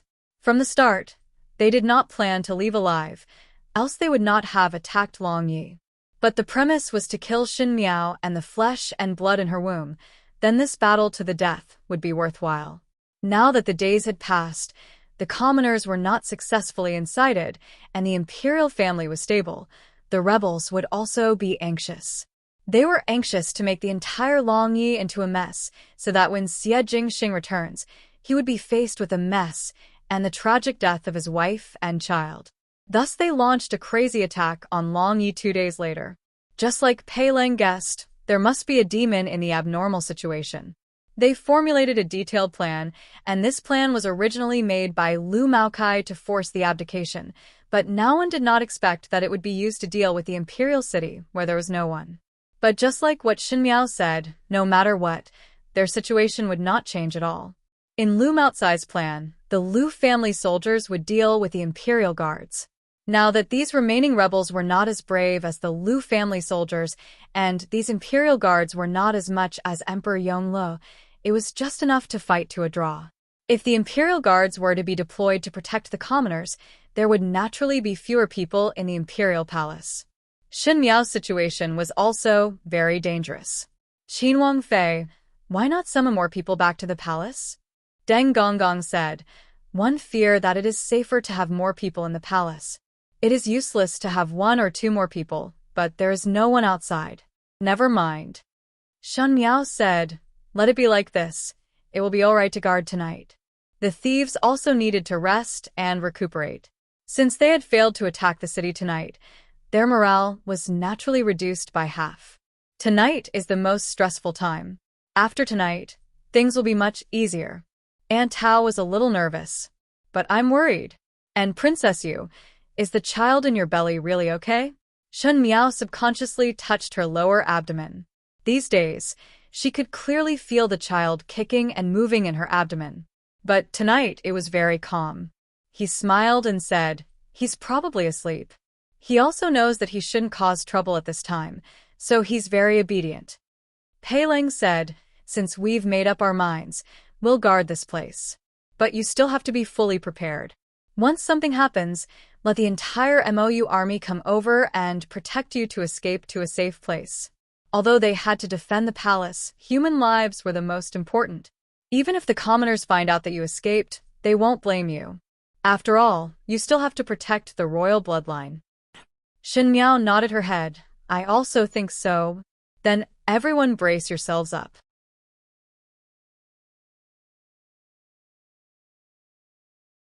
Luo Tan said, now is the most important night, and we are all in the imperial palace. The more it is at this time, the more united we must be. One must know that there is no hurdle that cannot be overcome. This year is almost over, and it is nothing more than some nameless scoundrels. What is there to be afraid of?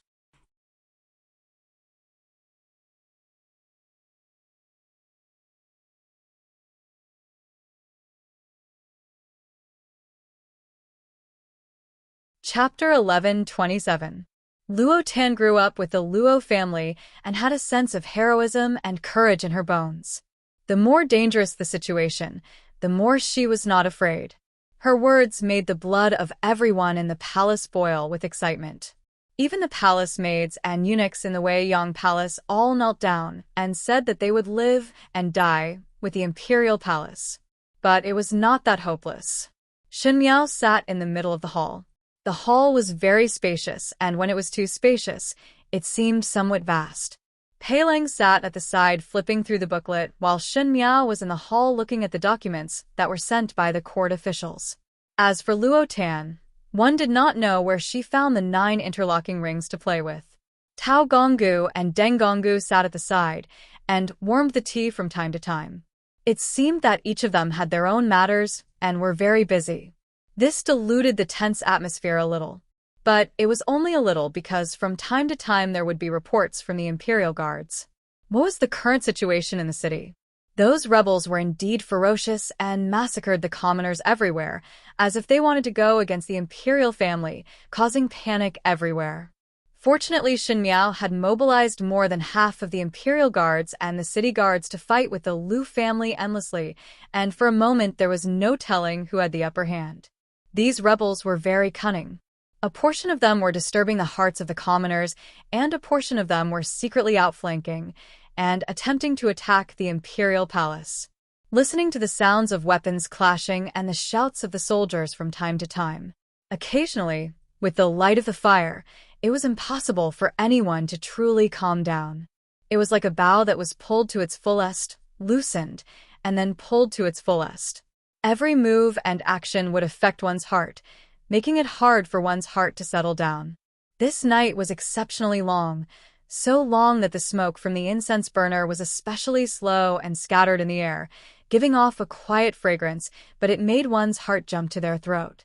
When the morning light shone, the movements outside gradually became smaller. Deng Gonggong and Tao Gonggu also revealed an expression of being relieved of a heavy burden. The head of the Imperial Guards came in from outside and said to Shen Miao, replying to Qin Wangfei, "The Lu family rebels have withdrawn out of the city and the rebels in the city have been purged. The city guards are currently pacifying the commoners." This meant that the crisis had passed. Luo Tan stretched lazily. She had been fiddling with the 9 interlocking rings for the whole night without being able to solve it. It wasn't that she was stupid, but her mind had not been on the 9 interlocking rings the whole night, so it was a wonder that she could solve it. She yawned. Even though she was excited, she could not hide her tiredness and said, "Biao, youngest sister, the crisis has been resolved. I accompanied you for a night, and it can be considered as a little contribution." Shen Miao raised her head. She was better than Luo Tan. Other than looking tired, she was not that sleepy. He only smiled and said, "Everyone has worked hard. When His Highness returns, they will be rewarded according to their contributions." The leader of the guards also smiled and said, "Qin Wangfei has worked hard too." To be able to remain calm at such a critical juncture and even accompany them in the palace for an entire night, from a certain point of view, it could be said that he was fighting alongside them. For a female to be able to do all these, it would be especially admirable. Moreover, everyone could clearly see what kind of person Shen Miao was these days. If it was not for her leading and suppressing Long Yi, one feared that Long Yi would be in a mess now.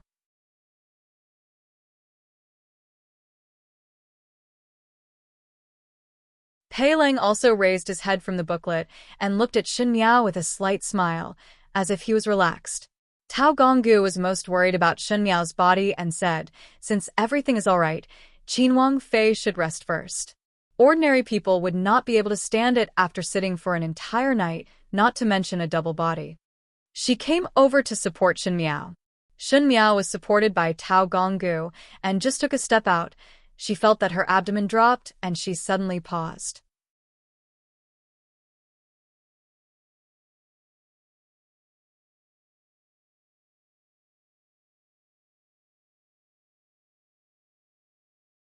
Chapter 11:28. When Luo Tan saw it, she said, "Your body must be stiff from sitting for a long time. Let me help you massage it." When one's legs and feet are numb, it is difficult to take a step. It is not so. Shen Miao forced herself to calm down and said, "First help me to invite a midwife over." Tao Gugu and Luo Tan were startled at first, but it was Tao Gugu who immediately reacted. One could not say if she was more excited or panicked as she said, Quickly invite the 2 midwives from the palace over." Midwives were the best midwives and were famous midwives in Longyi. No matter how difficult the birth was, it was just a small matter in their hands. In order to be safe, Tao Gugu found 2 of them. The leader, older maid Li, said, "Qin Wang Fei need not be nervous. It is the first time for a female to give birth. The first time is strange, but the second is familiar. After the first time, one would not be afraid in the future, and it would be very smooth." Older maid Lu was older than older maid Li and scolded, "What nonsense are you saying in front of the nobles?" She then looked at Shen Miao and said curiously, "But Qin Wang Fei is very calm. This older maid has delivered so many young ladies, but it is the first time to see one this calm." Shen Miao was supported to lie on the bed. Her expression was calm, as if she did not take this matter to heart. From the beginning to the end, she did not show any expression of panic, which almost made people think that it was not the first time she gave birth. But even if it was the second time giving birth, those matrons would not be this relaxed. Shen Miao's heart was clear that she was not as calm as she looked. Her memory of the child could be traced back to a long time ago. At that time, Fu Xiuyi did not care about her, and giving birth seemed to be very difficult, so she gave birth to the child with uneasiness. Now this child came into this world with everyone's expectations. No matter if it was Xie Jingxing and herself, or Empress Yenda and Emperor Yongluo, everyone in the Shen family knew that she was pregnant and would definitely treasure this child. The more precious something was, the more one would be afraid of it being broken. She forced herself to inhale and exhale deeply to get rid of the messy things in her mind. "Qin Wang Fei, get up and eat something first." Older maid Li picked up the bowl of brown sugar and eggs from the side and placed it in front of Shen Miao. "One will only have strength after eating something. It will take some time for the birth of the child, and one will have to wait for a while." Shen Miao took it over.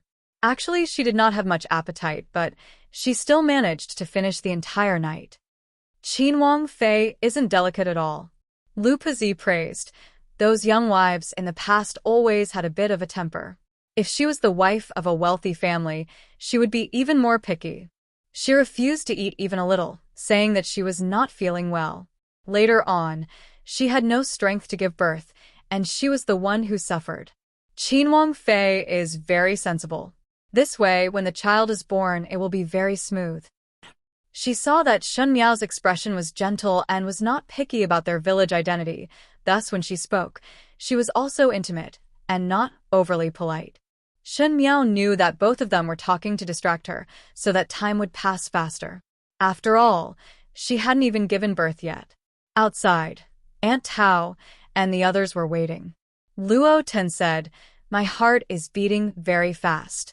One do not know if youngest Biao younger sister will give birth to a boy or a girl." After being curious for so long, there is finally an answer. No matter if it is the little heir or little Junju, when His Highness Prince of First Rank returns, he would be very happy and in pain. Aunt Tao smiled. One just do not know how long one would have to wait.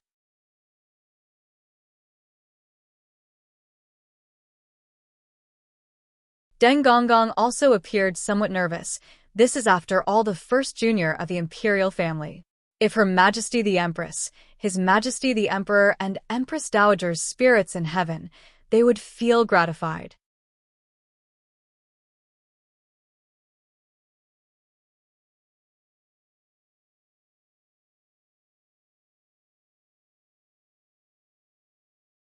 Chapter 11:29. Needless to say, the people of Prince Rui's residence were like this. Even Mo Qing, who usually did not show his emotions on his face, looked so red. Song Yang was jumping up and down nonstop as he said, "Before I left, I made a bet with Tai Yi. I bet that I would give birth to a little Junju, and I bet all my wealth. If I lose, I won't even be able to protect my wife." Jingzhe happened to hear it and scoffed, I see that it is a little heir. Hey, why is it the little heir? Songyang asked. I think it's the little Canton princess. Little Sheetzy is little Sheetzy. Jingzhe was not to be outdone. Stop quarreling. Guyu tried to smooth things over. Are you quarreling or not? Where is Uncle Tang?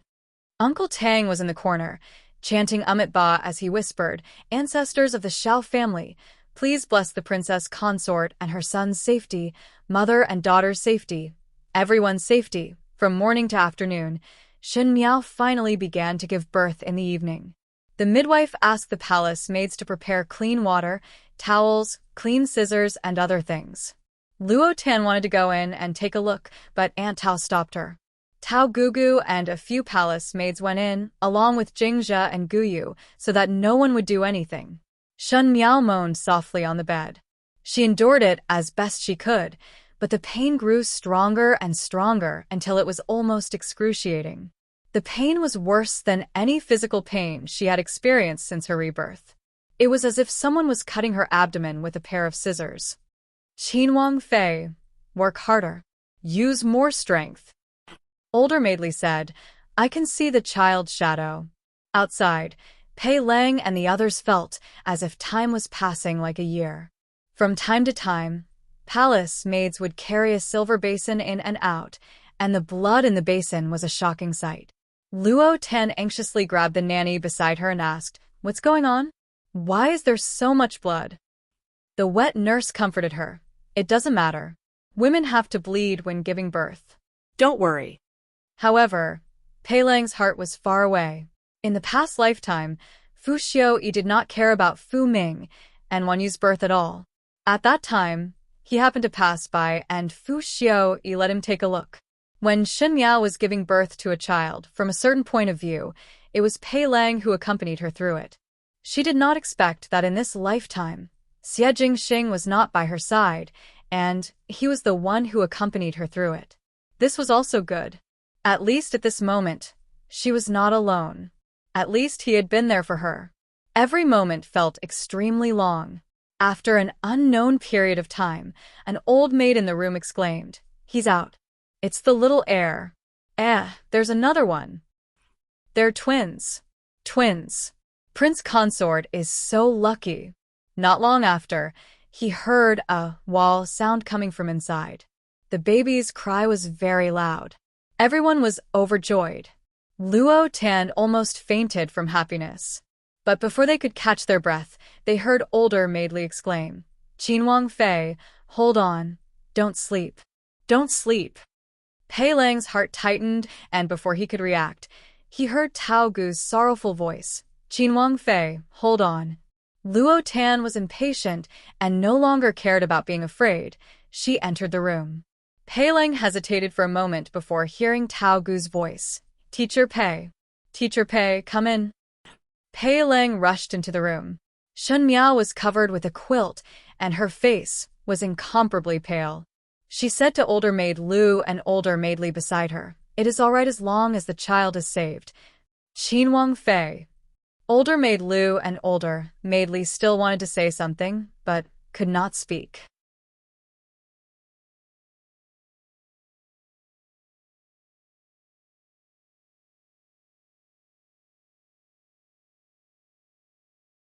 Chapter 1130.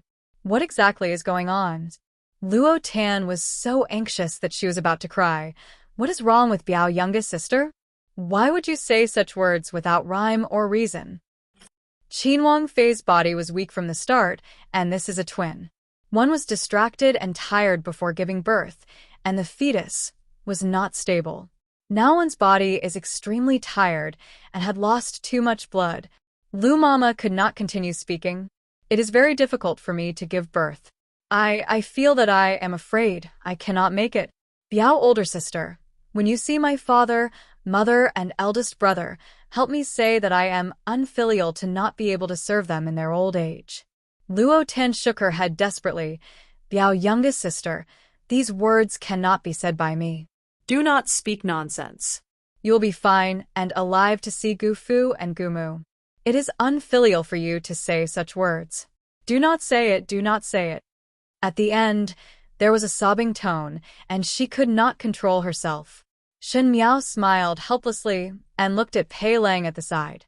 Pei Lang's expression was absent-minded, and his lips were slightly trembling. There was no trace of his usual calm appearance. "No, you can persist," he said. "I have not repaid what I owe you. You must live a long and healthy life." It was as if he was forcing himself to believe something. "Teacher Pei no longer owes me anything. If you really want to repay, then promise me to protect my child. Hope that he can grow up healthy." She panted with great effort, as if she had used up all her strength. "When you see Xie Jingxing, say sorry to him. I cannot wait anymore. Thank him for always being willing to protect me and tolerate me. To be able to be husband and wife with him, I am very happy." "Qinwang Fei," Tao Gugu cried out. "Let me see my child," she said. 2 old maids wiped the children carelessly and wrapped them in swaddling clothes before sending them to Shen Miao's side. Tao Gugu said with tears in her eyes, "It is 2 little heir, and they are very healthy." Shen Miao's eyes landed on the 2 children. She stretched out her fingers with difficulty and traced the 2 children's eyebrows and said softly, "When these 2 children grow up, their eyebrows must be very good-looking. No matter if it is father or mother. I and Xie Jingxing had suffered a lot. If heaven is a good person, one would not bear to let them suffer again." Tao Gugu had already started to wipe her tears. Luo Tian turned her head away and wiped her tears with the back of her hand. "I really want to watch you 2 grow up." Her gaze rested on the 2 children with deep, deep affection. It was as if she was looking at people thousands of miles away through the 2 babies' faces. "I miss you so much." Her voice faded away. In the 10,000s of miles away, the young commander suddenly felt a pain in his chest. This pain spread from his chest to every corner of his body, so painful that he couldn't help but bend over. He held onto one leg of the table and gasped for air. Gaoyong opened the curtains and walked in. Seeing the scene, he was startled and quickly reached out to feel his pulse. After feeling his pulse, he asked curiously, "There's nothing wrong." "What's wrong?" Xie Jingxing frowned and suddenly said, "Attack Sunyang tomorrow. Why did you suddenly decide?" Gaoyong was shocked. "Let's finish this quickly." Xie Jingxing turned around and walked out. The Great Liang attacked and occupied the Qin country of Xuanyang. At this point, the situation of the 3 states being divided had lasted for more than 100 years and was finally broken by the young Prince Rui. The warlords vying for supremacy finally came to an end, and the grand hegemony finally fell to the Great Liang. Emperor Qin left in defeat and was annihilated by the enemy midway. In the world, there was only the Emperor of the Great Liang, and there would no longer be the Emperor of Ming Qi or the Emperor of the Qin country.